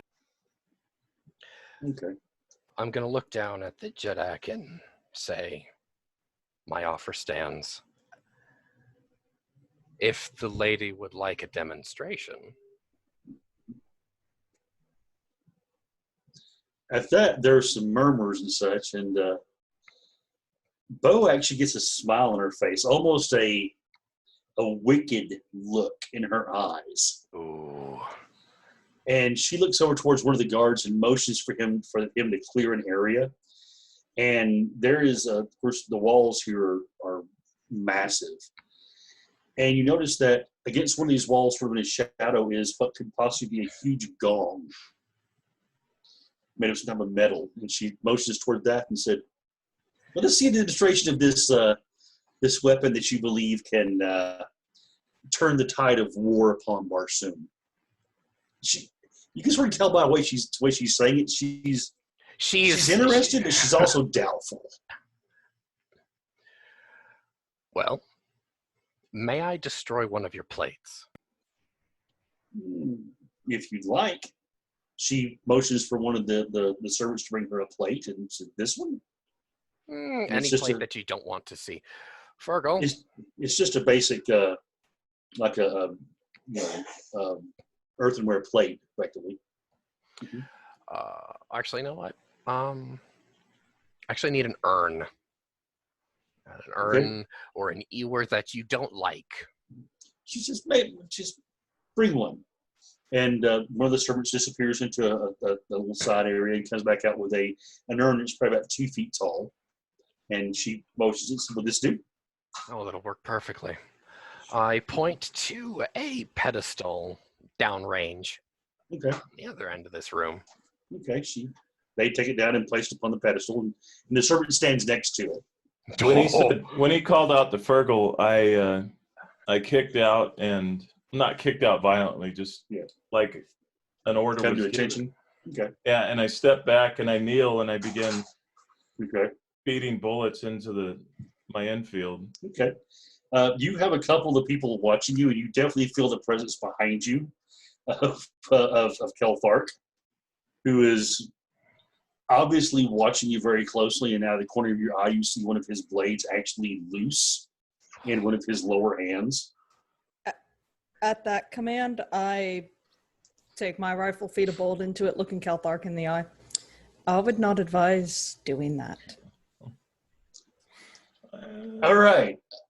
I need you to test for you real quick with that. Because that is intimidation. So I need you to... Keith, you know what I'm doing here, right? Oh, I do. I know exactly what you're doing here. Okay. Yes, I have no problem with that at all. You want to make the whole party shit pants. Yes. For that is going to be a... Let's see here. Make me a... Oh, crap. Let me put this other page over here. Look at that one. Make me a... Make a spirit test. That'll just work. Unless you have intimidation or something like that, it would work into this. Ooh. Attaboy. Get him. Me? Yes. Okay. Yeah, you. Making it now. Spirit check. Okay. And since I'm next to Fergal, I get bonus. Yes, you Yeah. do. That's two. There's a boy. There's a lad. Yeah, Fergal 1 kinda, and a 6. Is that 6 of max? Yeah, 6 is a max. Quickly Okay. followed by 6. Okay. 3 plus 2, so 12. 17. So, yeah. 17? Yeah. Okay. He looks at you wearily. Fergal was just looking up out of the corner of his eye at him. Yeah. You definitely have his attention, but he also is not making any motion with that weapon that he has. And you get the distinct impression mentally that you're one to watch. So, all right, the urn is set up there. Said that one servant literally sets it up and just like steps to one side, maybe 2 feet to the one side of it, as if ready to remove it if need be. Is that a male or female servant? It's a male servant. All right. Mate, you're gonna need to move. I don't want to hit you. He looks. Actually, at that point, I snap up and I say, "Live fire, downrange!" And I just shoot the urn right next to it. All right, make the shot. Woo! Please get it. Oh my god. Can I spend a Benny to make this better? Yes, you can. Oh You can my spin a God. Benny to reroll if you like. Yes. Okay. You all do have 3 at this point, so you have 2 now. So I got a 10 on the first roll with the shooting, which is a D10, and so Okay. and then a 17 total. Okay, so that's that is a success with 3 One raise. raises. Okay. No more than that. Okay. Because your normal target number is 4, and every 4 above that is a raise. So 16 would be 3 additional raises. So yeah, you get one. You basically get a success with 3 raises. So it's a very good shot. So And I'm gonna kick the round out, Mhm. and spin it around, and then stand to attention. okay. I'm gonna beam. there's a lad. There you go. Well, one of the things you notice is that the unit itself doesn't shatter. The bullet actually penetrates it very cleanly. Ooh. It does. You can tell it busts out the back because, of course, as soon as the bullet hits, it began tumbling. But the urn itself is still there, and so there's murmuring around and she looks over. The bullet looks over at you and Bring that says, here.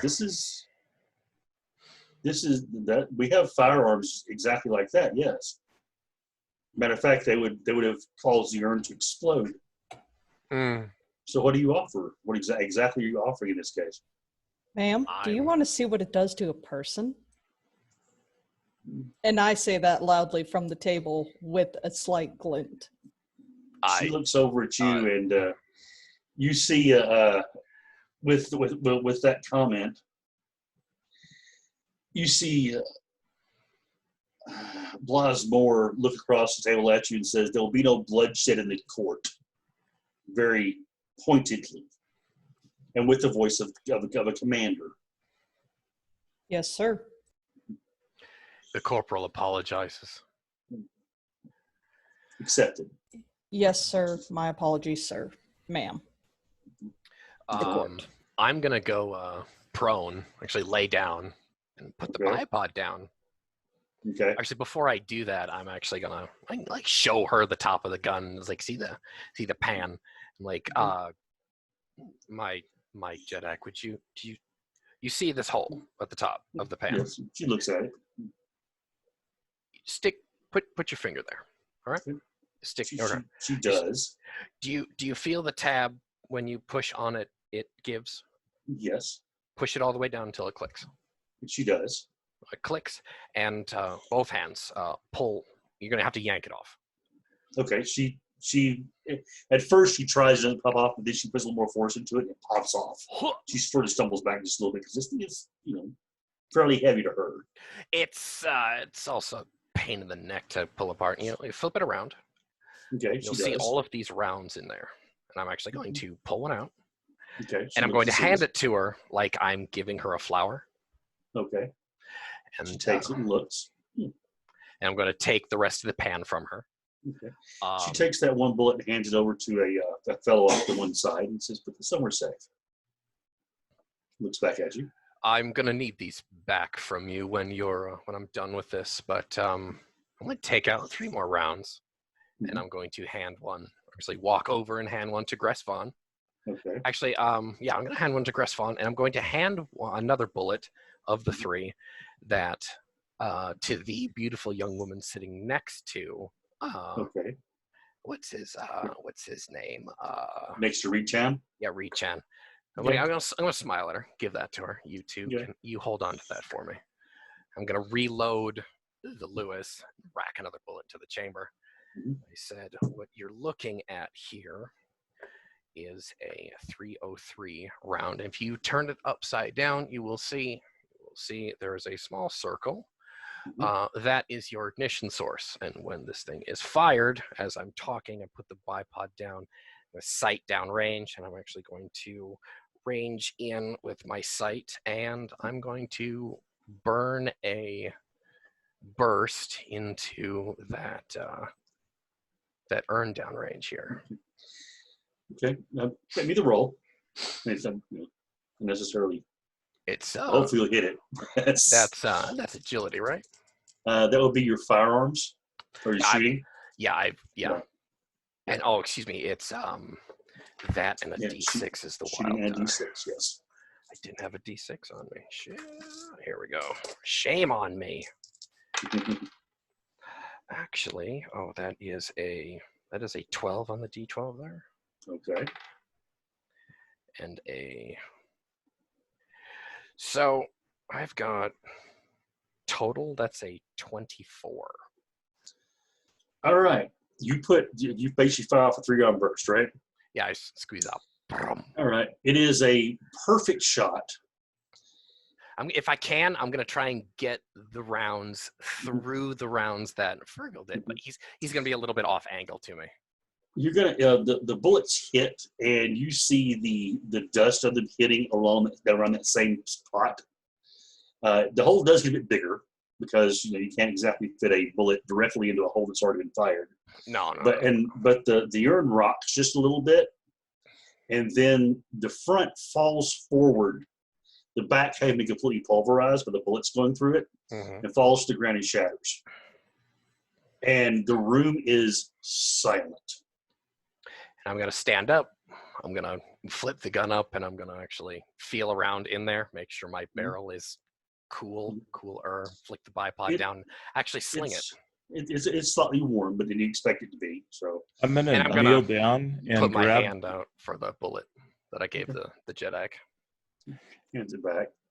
I would imagine that the brass is cooled off by now that I fired. Yes. Oh yes. I'm gonna kneel down, pick it up, and put it in my pocket, and then go sit down next to Shello, and I'm gonna say, "I showed him how to do that."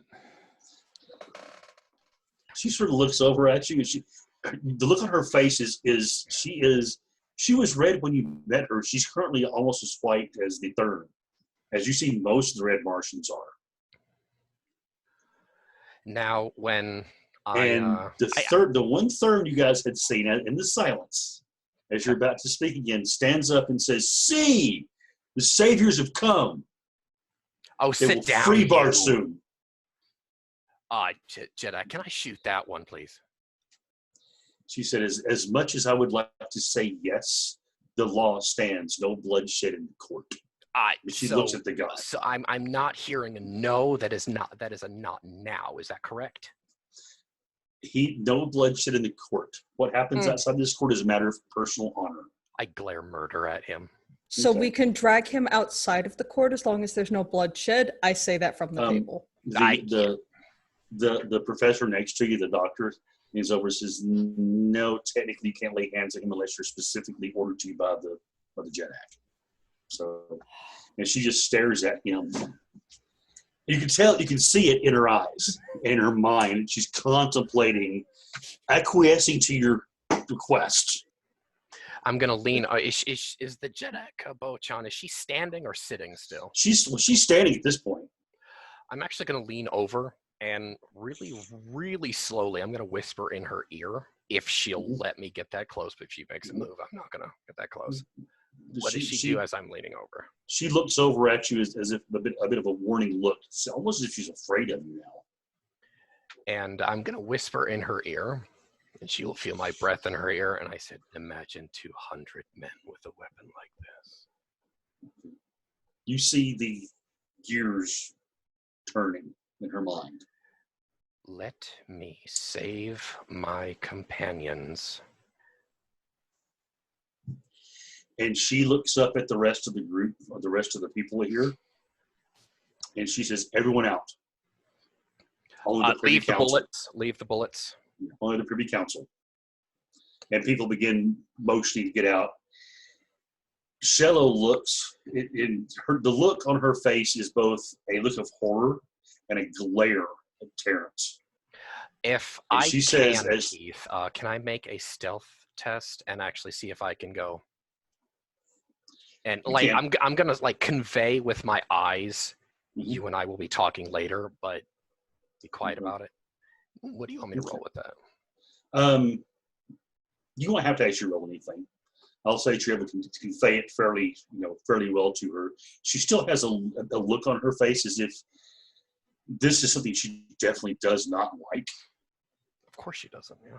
And as you as the hall is clearing out, Do I get my bullets back? yes, the bullets are brought back to you. Hawking, you feel a large hand come to rest on your shoulder Mm. as what the hell? Just exhale slowly. No, it was something crazy there just popped up on my screen. What the hell? How the hell are they going? Sharp tool. Anyway, as the big green man places his hand upon your shoulder, not in a threatening way. It's more like a respectful way. It's one of his lower hands. He says, "You and I will speak later." Gladly, I raise a glass to him, nod, take Okay. a sip. Okay. He nods and he gathers up Shiloh and they head out of the hall. You hear Fergal say quietly, are we still going to get to eat? I really hope so, Fergal. I don't want to lose my dress socks. Am I getting the impression that we're supposed to be kicked out, or if No. we try and make a Three of move, you- we're pushed back down in our chairs? Pretty much, you are given the impression that you're wanting to remain here. Okay. I very clearly, with one hand, slowly click the safety back on the gun. Okay. And with that, real quick, I want to do about a 5 or 10 minute break, real quick. Okay. For bathrooms and such, and then we'll come back and we'll do this Scene. next little part. And yes. Okay. All right. So do what you got to do. Call the nature, whatever, drink. We'll be back in a moment. So. Holy crap, that was amazing. You like that, huh? You guys all did damn well. Well, I thank you. Well, as I put in chat, I was reading last night trying to get in the mind of Hawkins. The difference between a doctor and an army doctor is simple. Both know how to put you back together. One knows how to break every bone in your body while naming them. Yeah. But no, you guys are freaking incredible, and this is the game I look forward to most every week.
No taking a break. Yeah, just a short break. That's about to be done. So. Same time, same bad channel. You need to add unlike Oppie back Yeah. before we do anything. You need to add that back. No, not right now. I'd Come have on, to it's actually like go into 3 the editing. seconds. No, I'd have to actually build the program and You're telling me you can't just go into OBS, put a text box, and put unlike Oppie and call it good. I could, but to match it to the text, Mm. that would be the hard part. I'd have to actually go into the original program and edit the actual layer to match the text. So, not that I couldn't do that, but I may have it for next week. So, Yeah. So, Keith, what do you think of the Peacock show? I think so far it's been quite interesting, and depending I did tell you before that your actions may create the enemy that you have. It may or may not have occurred this evening. I'm certain it has. Or it will soon to be. I'm hoping it's some Zidongan bastard. Yeah. Why do I get the feeling that I'm somehow making friends with the Green Martians instead of enemies with the Green Martians? Oddly enough, it seems like the more you try to be offensive, the more they're respecting the hell out of you. Well, that's how they are. Yeah, I know. Like, we like this one. Yeah. The fact that you literally stared down one of the largest Starks on Barsoom, one of their greatest soldiers, and he had no means, or he had no reason not to think that you didn't know who he was. This would be sort of like, who the fuck was he?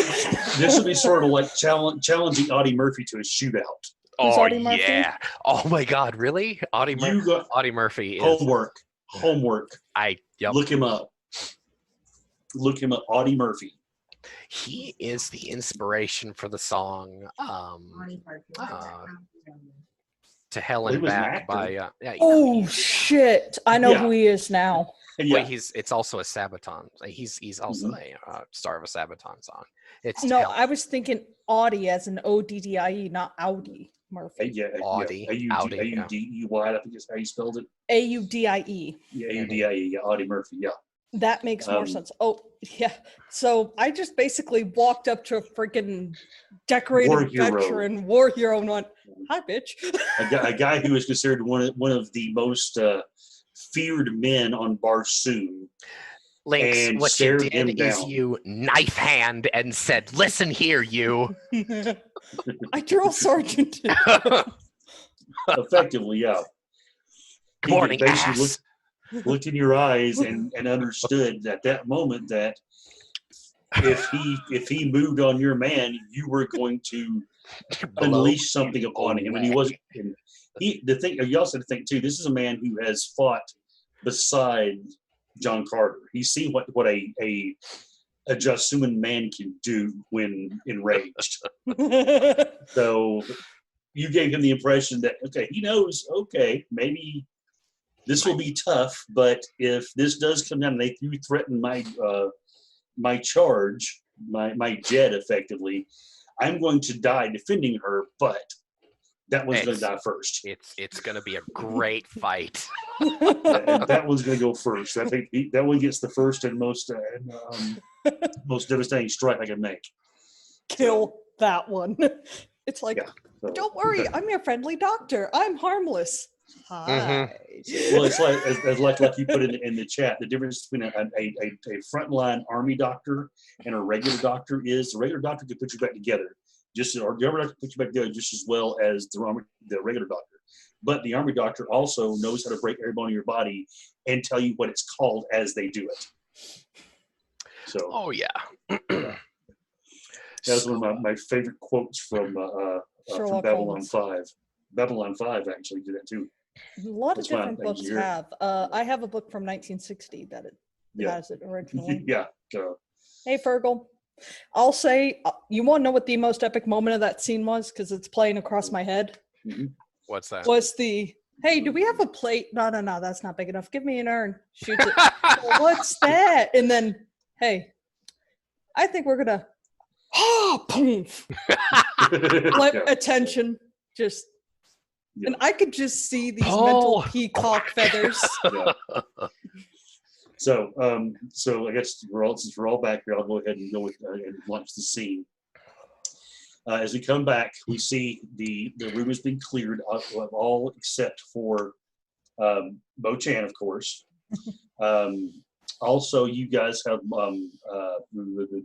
Blosmore is also still there. So is Reed-Chan. The lady who's with him has actually left, and the other 4 that were up on the dais with Bo-Chan are also still there. Do I catch Gress Vaughn's eyes before he's kicked out? You do catch his eyes. What do I read in them?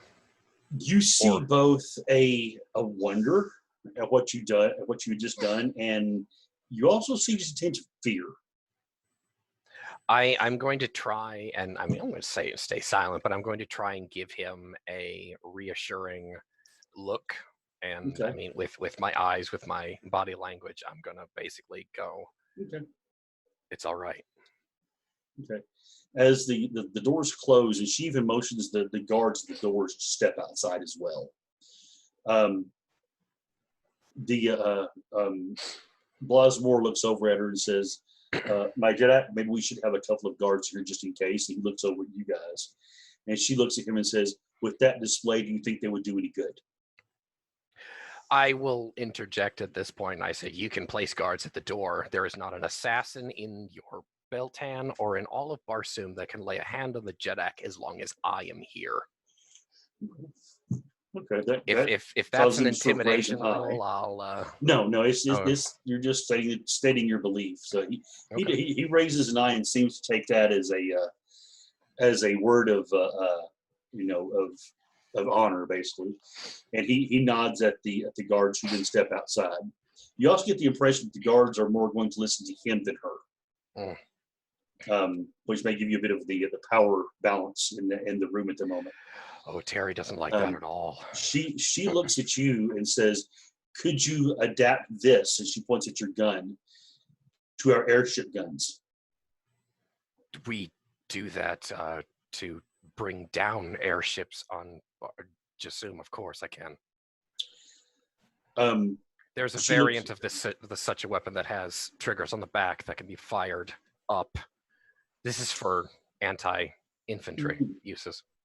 Yes, but we did it on a riverboat back home, and then he starts talking slowly, and he's like, I mean, I think I saw it done at one point. Hey, speaking of stuff done, where's the food?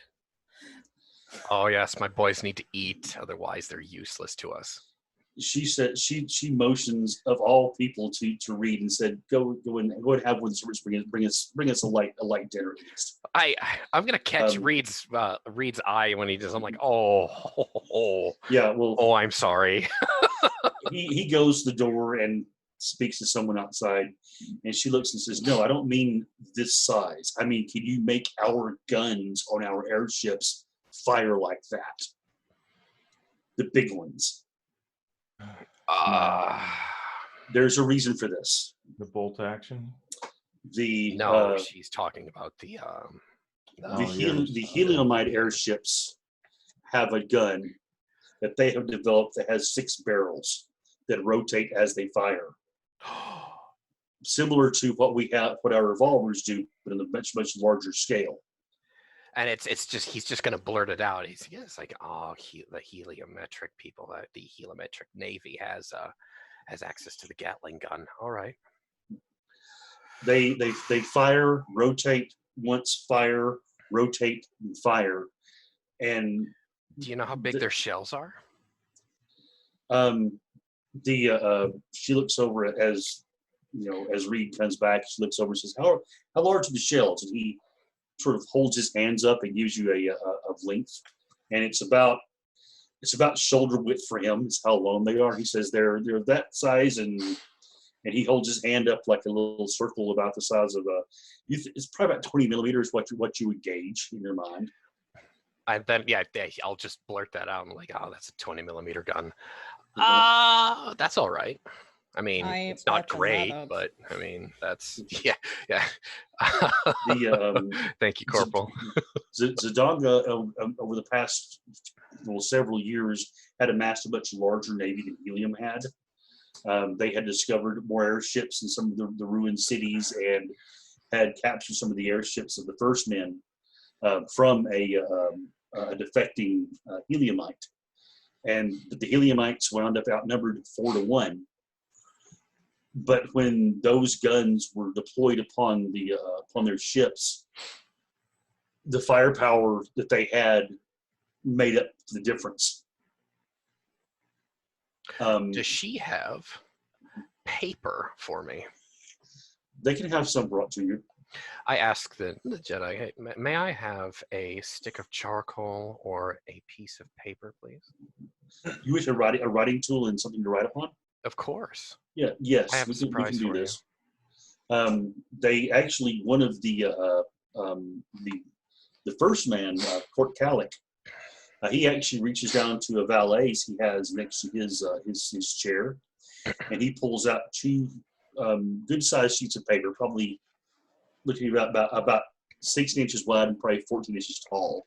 And he lays them down sits down on the dais and lays them on the table and puts down a writing utensil. It looks similar to a pencil that you've seen before, but it's not made of wood. It's made of it's made of another substance that's graphite-like substance. Well, in effect, not player knowledge, it's made of plastic. Ah, okay. So something that you guys actually probably haven't seen very much of. Okay. So, now, before I do this, Terry's going to get very stern and very. He's going to be harsh, but he's trying not to be as harsh as it's coming out. His blood is kind of up. If I draw this for you, I could bring death and destruction and suffering to Barsoom. Before I do this, you need to consider the lives of all of the innocent people that this could harm. And this she looks at you. You don't sound like you wish to be neutral anymore. She looks at you, and before she speaks, Horpole, the green man who was in the council, speaks up. And he said, Barsoom for generations has seen nothing but slaughter. Between Helium and Z'Danga, the Tharks and the Warhoons, other tribes scattered across the lands, we have been at war almost continuously since time unknown. Oddly enough, the weapons that the Heliumites have deployed have caused several tribes to rethink that philosophy. For if we charge headlong at the Heliumites, we know we charge to an ultimate fate of death with no chance of success. It's been said that if you leave a green man of Mars with one arm and his head, he could accomplish anything. But with those weapons, all 4 arms and the head will be removed before he can blink. A balance must be struck. Z'Danga is building ships as fast as it can, finding ships as fast as it can. A war is coming. Beltan will be caught in that war, whether we wish it or not. I've been telling them, and Moses the rest of them, that hiding here and claiming neutrality will not save us. We must have the ability to repel anyone who comes against us. Jedek Boshan, the same question. Okay. She says, I tend to agree with that idea now that I've seen it. I did not know how, if either Helium or Z'Danga were to come against us, how we would survive. So far, we've survived by being seen as not a threat. I have to say that your actions here today, especially in front of Shiloh-Thoris, will get to the ears of the leaders of Helium and most definitely to Zidongan spies. And they will know that the potential for this may imbalance either of them, may make us a third power in this, and may cause both of them to look at us as a mutual enemy or a possible threat upon their flank. The way I see it right now, you have no choice but to broker a peace with Helium, because the rest of my battalion, my company, my troop, I have no idea who or how many is in prison cells beneath their city or wherever Zidonga has them. And they have individuals like myself and Private Fergal and Corporal Hawkins. They have the same information that I do, and what I can tell. He's gonna get a little choked up and say, if you don't make peace with this other city, Zidonga will grind you both to dust. She considers this, and you see the Thurn there, the Velis. He looks up and he says, I understand what you're saying, but Helium has been just as guilty of perpetuating this war as Zidonga has. To side with one or the other may mean two against one, but would it not just drive Zidonga further to attempt either to drive a wedge between us or to attack us directly? Helium is a much stronger city, much larger. They have more ships. They have thousands. We have hundreds. Zidonga has 10,000 ships. If they were to come directly against us, even with a tenth of their might, we would be outnumbered. How fast can you make quick ships? Two-man ships. We have many of those. The reason I say this is if we mount a gunner, and the pilot, we may be able to be faster than these ships that they have. Yes, but these small ships you speak of, we do have several scout ships that can hold 2 men easily. Well, we probably have 6,000-7,000 of those. That's enough, or that's a start. But they're very fragile. That they even if a shell comes close to them, it can cripple them and knock them out of the sky. Ma'am, I just want to let you know the position you're in. When you say that you don't want to broker peace, what it comes off as to me. Now, understand, I'm a simple folk here. I may be educated, but I'm a simple man. It sounds like you're willing to sacrifice our men. And if you're willing to sacrifice our men, I'm going to warn you right now. Between me and my boys, we are some of the most devastating things you could ever have. And I will have no hesitation of destroying everything around you to try to protect them. I kind of lean over to Harry and I say, I think that was a commendation for Corporal, if I'm not mistaken, sir. She looks at you and she sort of smiles. The Horpole looks at you and grins, tusk to tusk. He says, I admire your loyalty to your men. And he gets a sort of a more serious look in his face.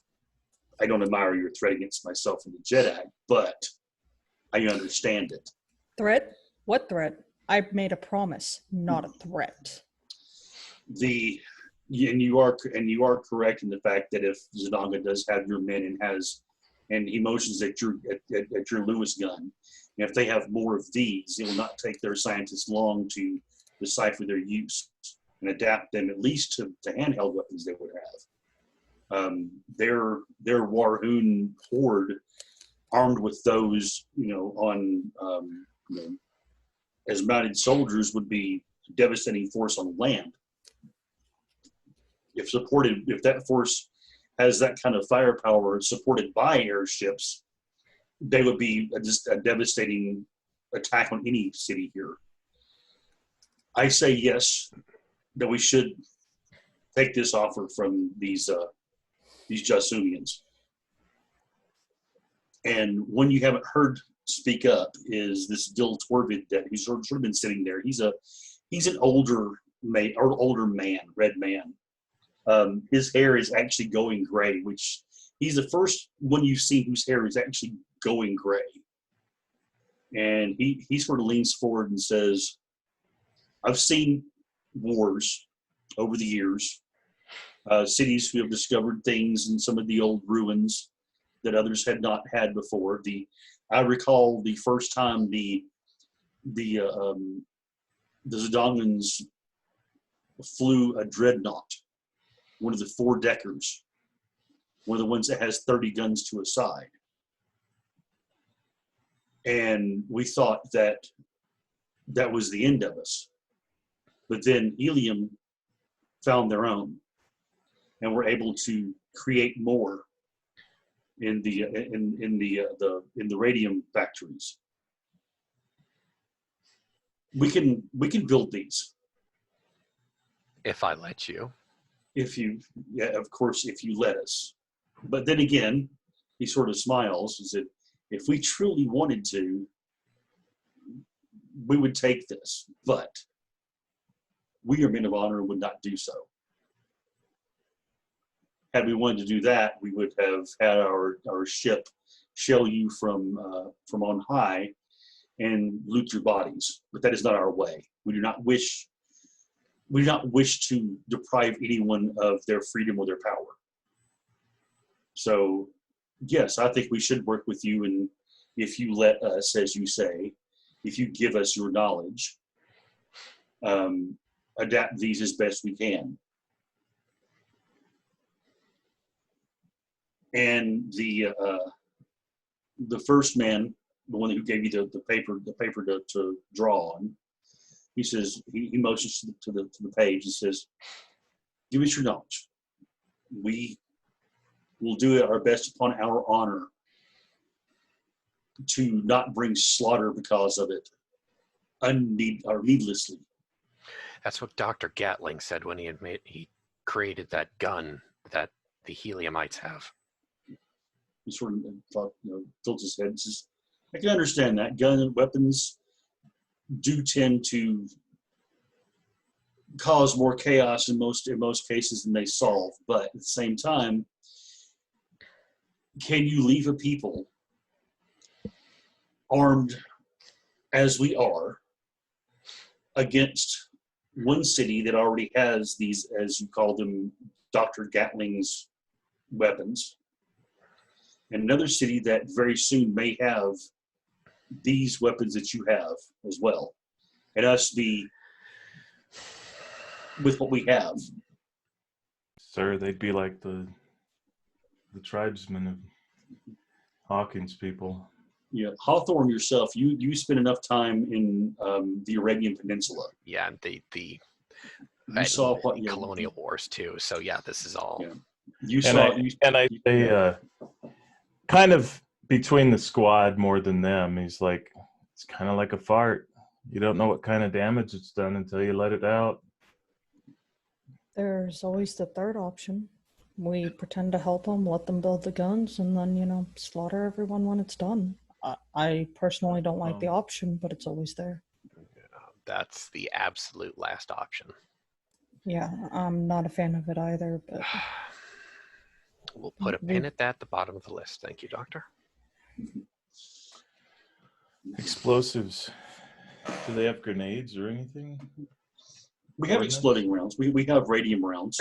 No, it's a handheld explosive. You want to pull the pin, you throw it, it explodes after its time. Oh, no, we don't have that.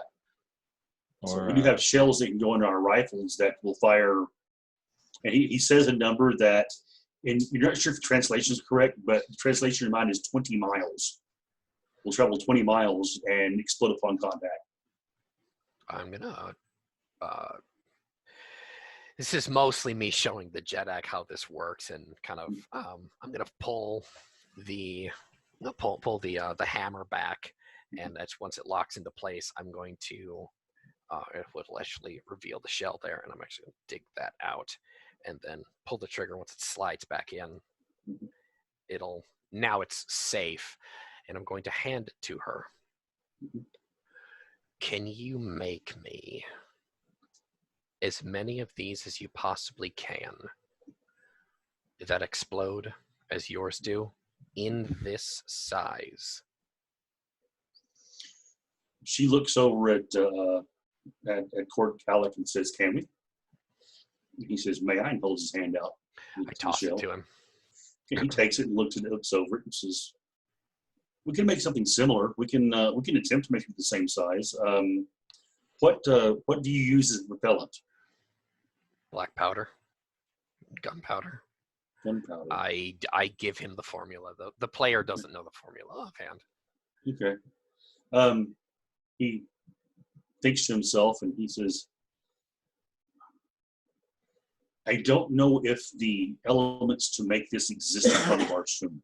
Well, you better find out. Otherwise, your entire city and way of life is... This conversation may take longer than just here in the council, I'm afraid, but I would like to work with you. And who would be the closest thing to you in your group to an engineer? Sarge. I yelled it from the table. That would be me. Gent. If you would like to spend some time with me in our forge works, we can possibly come up with something that will replace that. So, well, but I believe these, based on what you told me, may be the only ones possible to exist upon Barsoom. That you are the ones that you currently have, and the ones in the hands of the Zidongans, apparently.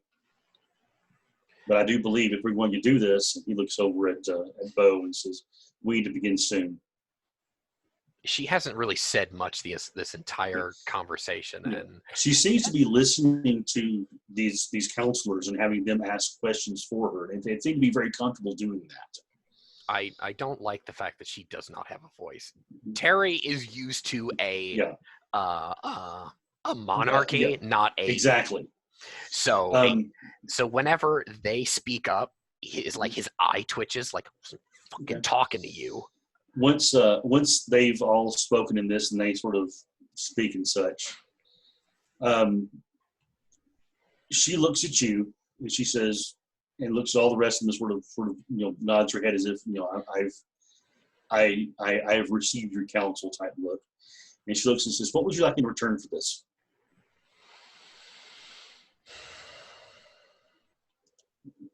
I want to save my companions being held in Zidonga. That is my oath to my king or my Jedak. That is the same oath that the lads have taken. We have sworn fealty to King George. I am sorry. This is not meant as an insult. We have not sworn fealty to you. One cannot have two loyalties, I understand. I will show your people my knowledge if you give me leave and whatever I need to get them out alive. And after that, we can talk about whatever you want. She looks at you and without looking at anyone else, she says, "Done." And with that, the rest of them, as they see this, Court Calic says, "Yes, in that case, if you would like to speak with me tomorrow after dawn, I will have someone come gather you and we can begin the process of doing this." One further request of the Jedak. Yes. I would like a platoon's worth of your finest, most capable soldiers. And she doesn't know what a platoon is, so I will say 48 individuals. 48 individuals and Gress Vaughn. Okay. So 49 She men thinks total. She thinks for a moment, and she looks over at Reed and says, "Can we detail a complement of 48 Marines to his command?" And he's, "Of course." And of course, Gresvon already has his complement of sailors. And she said, "Then we will do it." And she looks over at Blossmore and says, "Detail 48 of your best men to become Marines and attach them to Jed Hawthorne here." And with her uttering that word, you see all of them look at you at that. It's as if something was just spoken that was significant. I will speak up and I'll kind of murmur. I would actually, in your language, I would be the Jed of Blackwood, ma'am. As you wish. Jed of Blackwood, then. If only Grandpa Remus could see me now. At that, you see Court Calic sort of cock his head and says, "Blackwood. Blackwood. I've heard this word before." He has my undivided attention. Where? It's just a tale. Some years A ago, tale there was from where? well, just I will find the details and retrieve the individual who told it to me for you in the morning. Excellent. Would that be sufficient? That would be more than sufficient. How late is it tonight here? At this point, it's getting on. It's getting on toward the end of the evening. You've been sequestered in here, speaking and going through these things for quite a while. Normally, it is definitely past sundown, based on the lighting outside. It's the internal lighting has come up. She says, "This shall be done. It will take us some time to do this, but we will, with your cooperation, make sure that." And she looks over at the other two, at Hawkins and McGuire, and she says, "Do their rifles fire in the same manner that yours does?" Not in rapid. It's not a repeating rifle. It's a single bolt action rifle, similar to yours, but it's the best that Jasum has. It uses the same size of bullet. Oh, that's very clever, actually. If you would allow it for us to examine one of their weapons as well, we might be able to find adaptations for these soldiers that you are being given, and have some kind of weapon of similar size created so that your weapons would be universal and the ammunition would be compatible. Private McGuire, would you please surrender your Mark III to the JEDEC?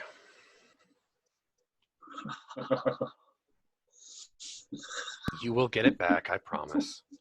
Sorry, Private. And I say that out loud. As he kind of assumes like an at ease position and he starts to unshoulder it and he's like, "Why does my arse always have to be the one that gets tagged?" Because yours is the better rifle to the corporals. Mm-hmm. No, it ain't. Yours is a Mark II. His is a Mark III. Mine shot the dog.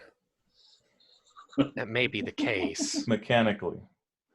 It doesn't have the New Zealander It doesn't witchcraft, have as it's what called that in colonial. Yeah, we're both shitting on him in front of these delegates. Okay. Like this colonial sorcery, just poo-pooing him. Like, oh, shut up.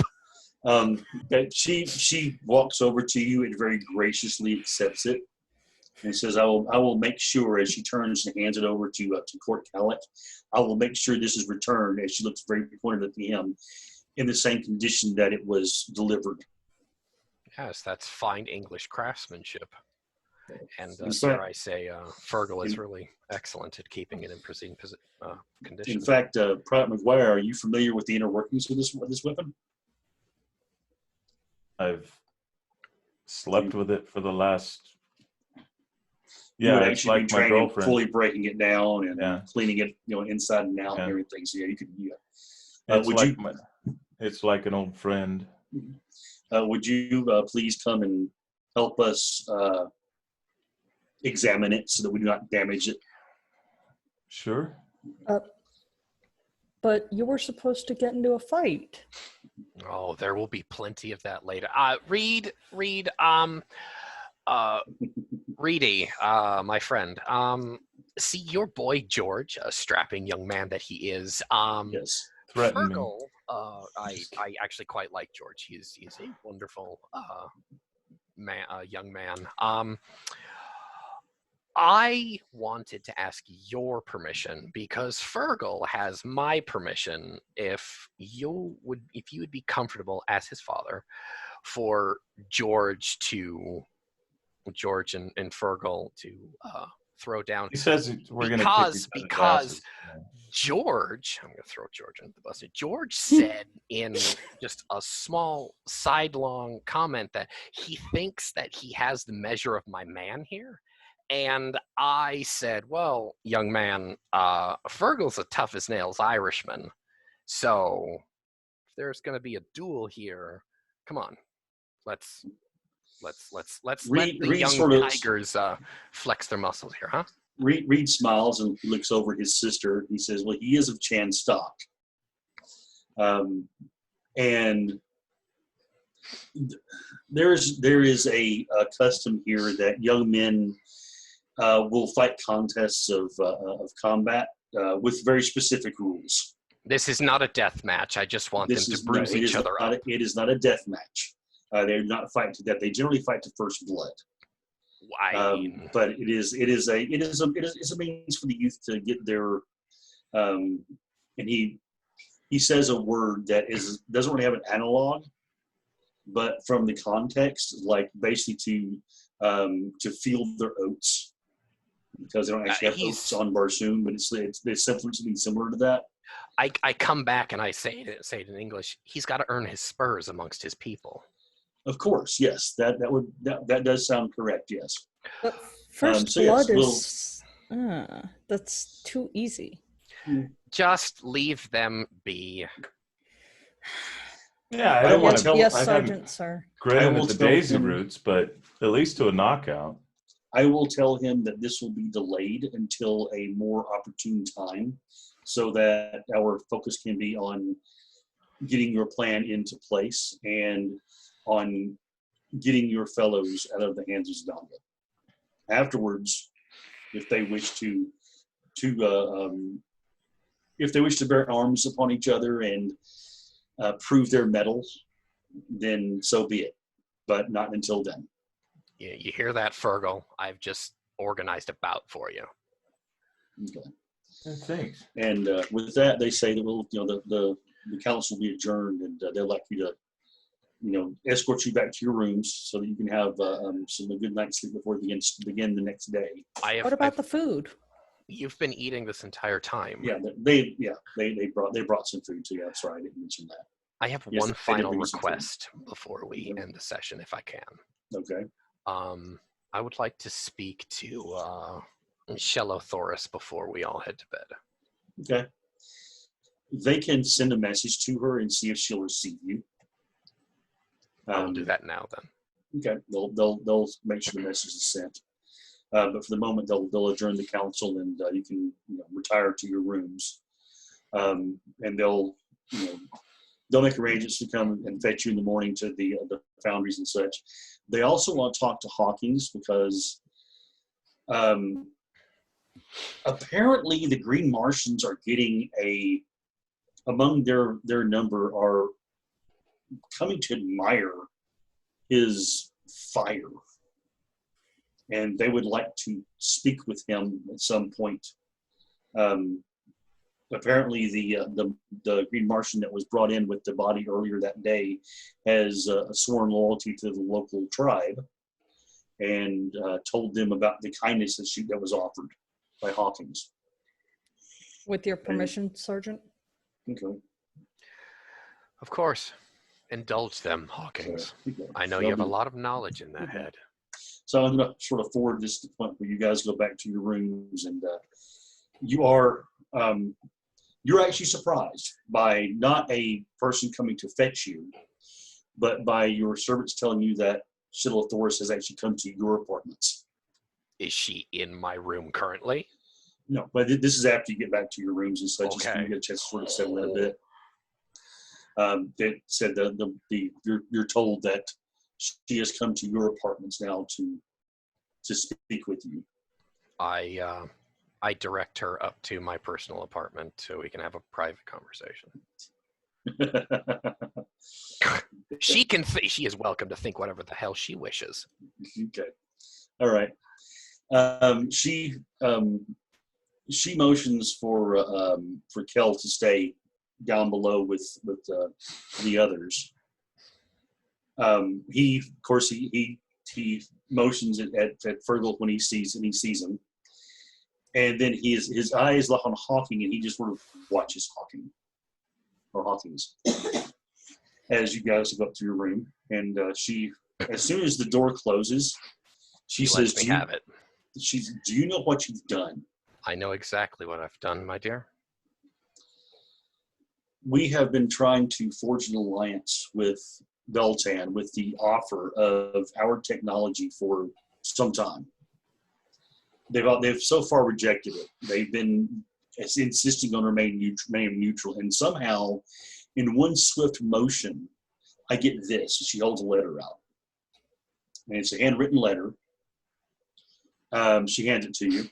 It's in the Martian script, but you get from her mind the gist of it, that basically this is a letter that she is to send to the Prince of Helium, offering alliance and offering to join forces against Zidanga, because Zidanga apparently has taken prisoner several Jarsumian men. This is exactly what I needed. Mm-hmm. And so I look at her and I say, "And what do you make of this lady?" Helium has been trying to sue for peace forever. Well, it doesn't sound like peace when you try and scoop us up from them. Well, that's a move upon we're trying to keep the spread of knowledge from getting too far. You understand? It's a matter of, as I believe in your words, is national security. I walk up to her and I get like 2 to 3 feet away from her. I get super close, but I'm not in her face, and I kind of like cross my arms over my chest. And I kind of lean over, and I'll say, "Did you think that I would keep what I know from you?" I assumed that if you made a deal with Beltan, that information would be Beltan's only. My allegiance is to my king and to my men.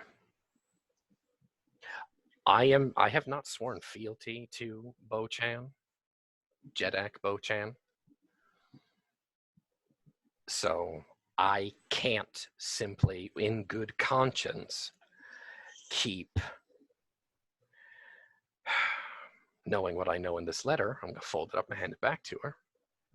If you truly do want peace, and Beltan truly wants to remain neutral, Beltan can remain neutral.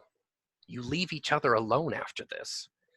We grind Zidanga to dust, and you two, Helium and Beltan, you will go your separate ways after this.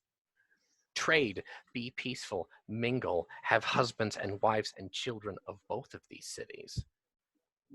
And perhaps someday you could have an empire of equals in this city, in these two cities. And possibly the rest of Barsoom will be yours. Okay. I'll consider your proposal, and I will send it to my prince. I want to speak to the captain. And by the captain, I'm speaking about John Carter. She sort of cocks an eyebrow and says, I can arrange that. Although I don't think it would be prudent for him to come here.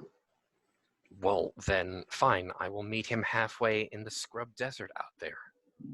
That may be the best, actually. Bringing him here would be too open of a display of alliance with Beltan. Before it is made official, I understand. And yes, I fear if that were to occur, Beltan would be attacked almost immediately.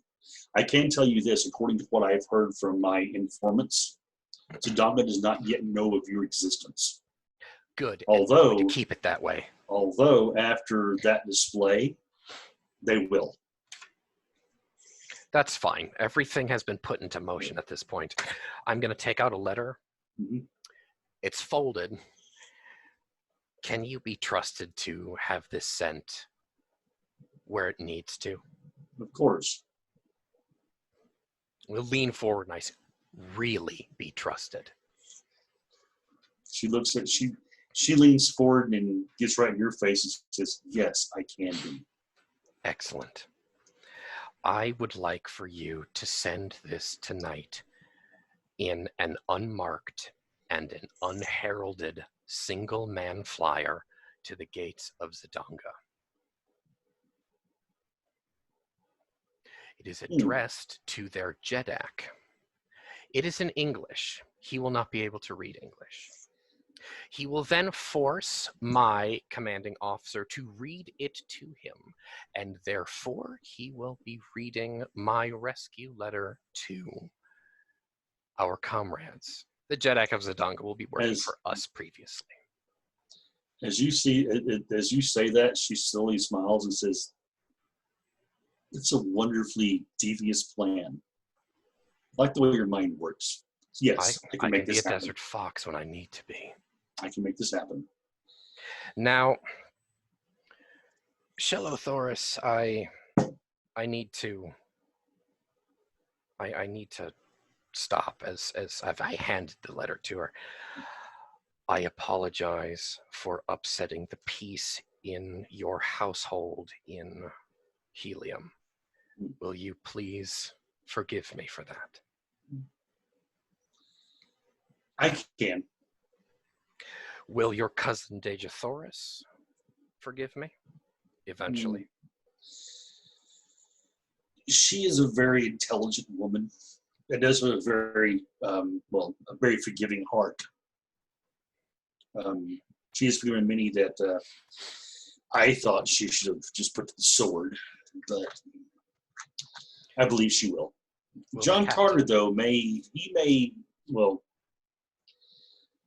his mind I do not know as well as I do hers. I cannot see his thoughts as clearly as hers.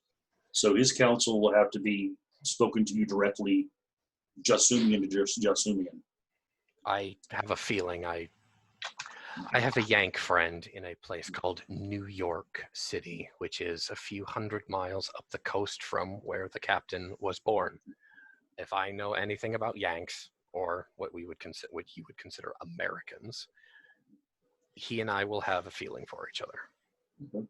Okay. I'll do this then. Before any whispers of dalliance can get out, I think I should take my leave. You don't have to. I'm gonna smile at her and be like, I'm gonna flirt a little bit, but so. And she smiles. She says, "No matter how tempting the dalliance might be, I still have to keep Helium's interest at heart." When this is done, maybe I can see you. And she smiles and says, "Maybe." That's not a no that I'm hearing. And she doesn't reply, other than just sort of smiles. And she turns and heads to the door. I bid you a good evening. Downstairs, while this is going on, apparently Baldric has been making the Green Martian nervous. Attaboy. Get him. Seems like every so often he'll make a quick motion. The Martian will turn and sort of jerk, and he'll pick a piece of fruit up and eat it while looking at him. So during that time, what's Fergal been doing? So is this the same Martian that we tried to sort of interrogate? This is the guy who was standing behind your back. This is her bodyguard. So this is the guy that you basically told to social distance earlier.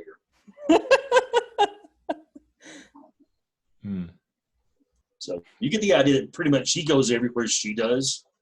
And he keeps, even though he keeps one eye on Baldric, he also keeps one eye on that door. And you get the impression he's not too happy with her being behind that door with the sergeant. Do you think they're gonna fuck? He hears the word, and he looks at you. And he says, "If they do, it's her business." You know, I wonder what their children would look like. Hey, Fergal. At this time, I'm going to open up the door to my apartment, and I'm just going to look at the Thark, and I'll smile. And he starts to say something, and he said, and you actually catch probably fairly similar to Deja Thoris' son. I have heard of such a young man named Carthoris. Yes, Carthoris. Man, I honestly think our sergeant could produce better. What do you think, Fergal?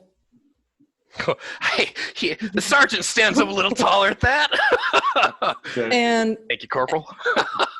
As Sheila comes walking down the stairs gracefully, she says, "Wait until you've actually got the measure of John Carter before making that proclamation. He cuts quite a figure." I'm going to look at her and go, ma'am, I don't need to cut a measure of that man. If he's American, I know for a fact the British are always better. She sort of smiles. Everyone thinks their own is better, of course. Right. She looks over and says, "Kel," and he nods to her, and they take their leave. And as they're getting up to leave, I say he was very cordial conversation the whole time. Yeah, he did not say a single word the entire time he was there. I know, but that's what I'm saying. Yeah, Very forthcoming on all the details and stuff. She sort of smiles at that, and as they walk out, you see her turn to him, and at first he has sort of a questioning look, and he just shakes his head. I'm going to wait till he's almost out the door. Yeah.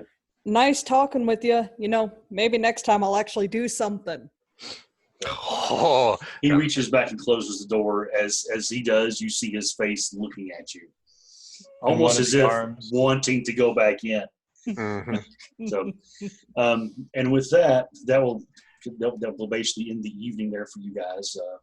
You'll be able a chance to wind down and such. So, with that view of him fresh in your mind there, Hawkins, what do we see in his mind as the stage begins to darken and focus in on you specifically?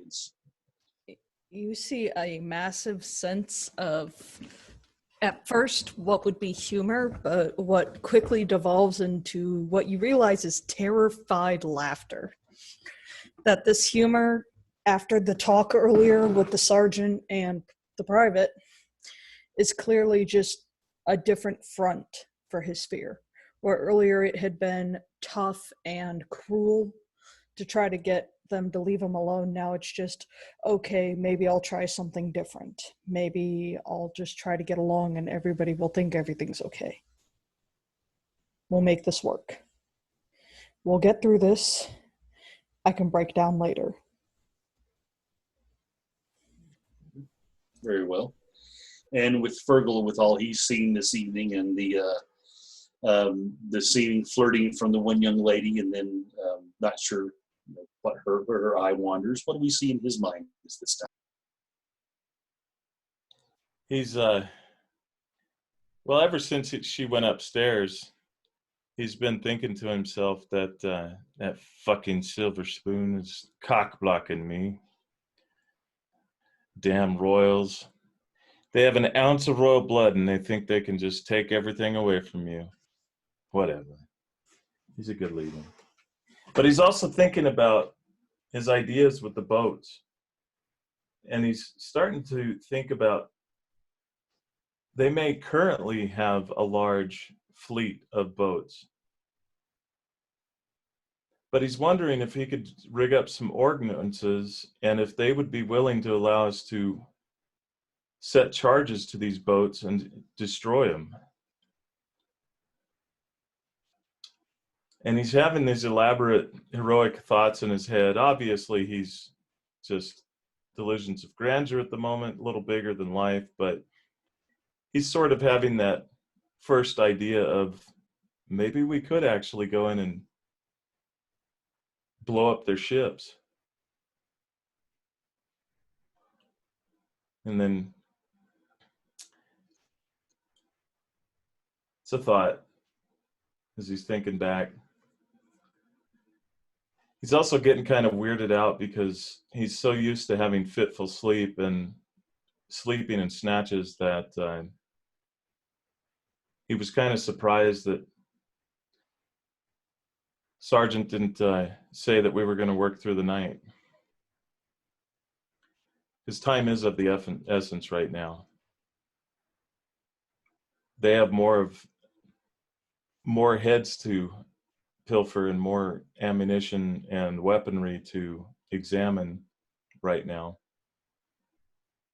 which means that it might be a race against time right now.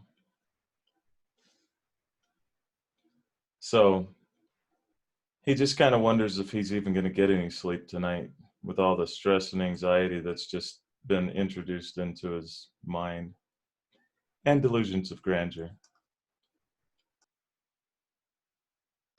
But could an Irishman truly have delusions of grandeur? Because he is Irish after all. And with that, we'll turn to Sergeant Terrence Hawthorne. With all the things that happened this evening, I'm sure there's plenty of stir in his mind as we focus on him.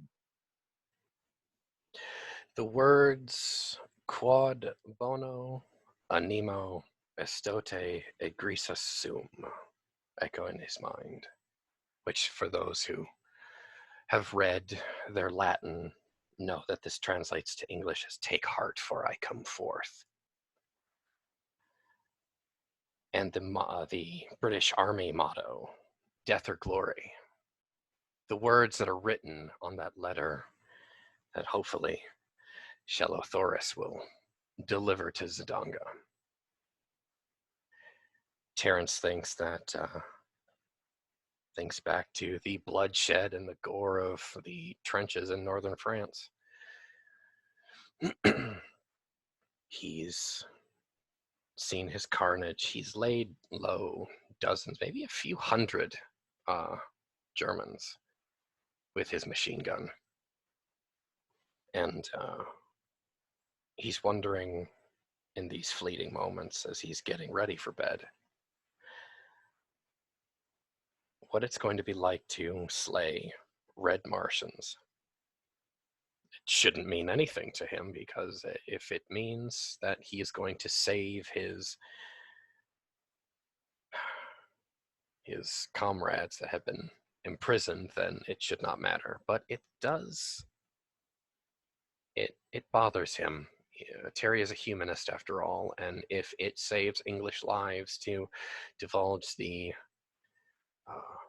British war machine knowledge to the Beltanese and possibly even the Heliumites, he thinks that he can sleep with a good conscience if it saves English lives. But there's enough uncertainty there that just he can't put his finger on it.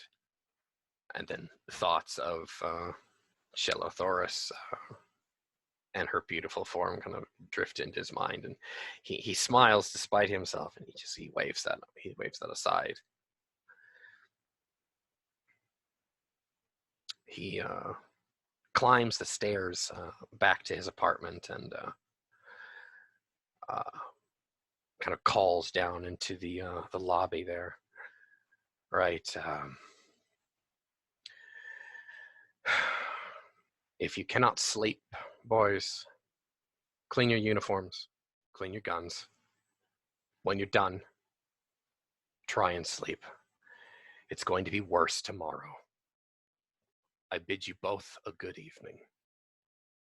He'll go into his room, he'll close his apartment door and get himself ready for possibly a fitful night's sleep, and maybe he won't sleep at all.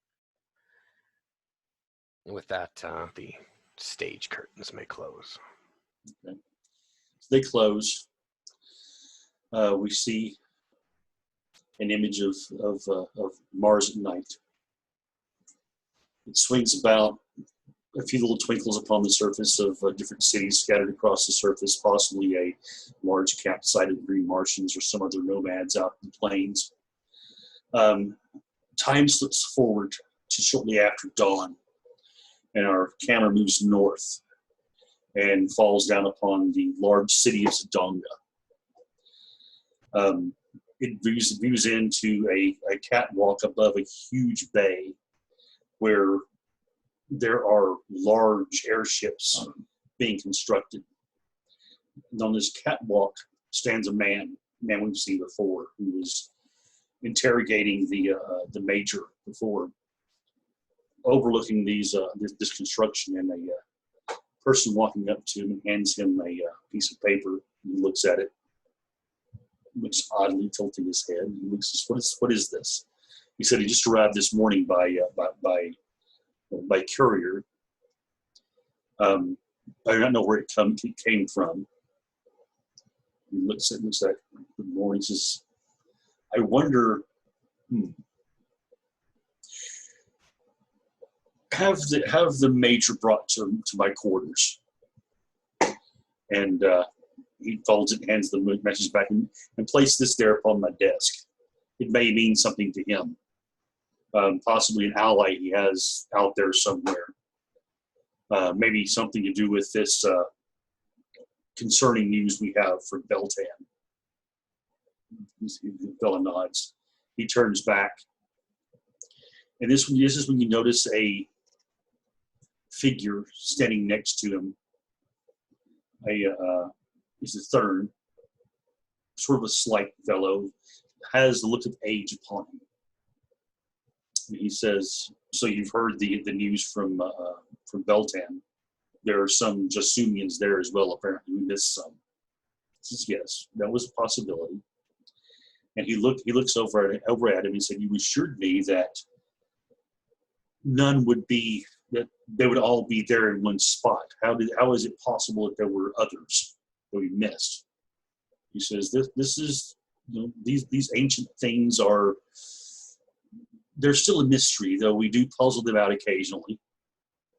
And he says, I can understand that, but this is, in these times, complications of this nature,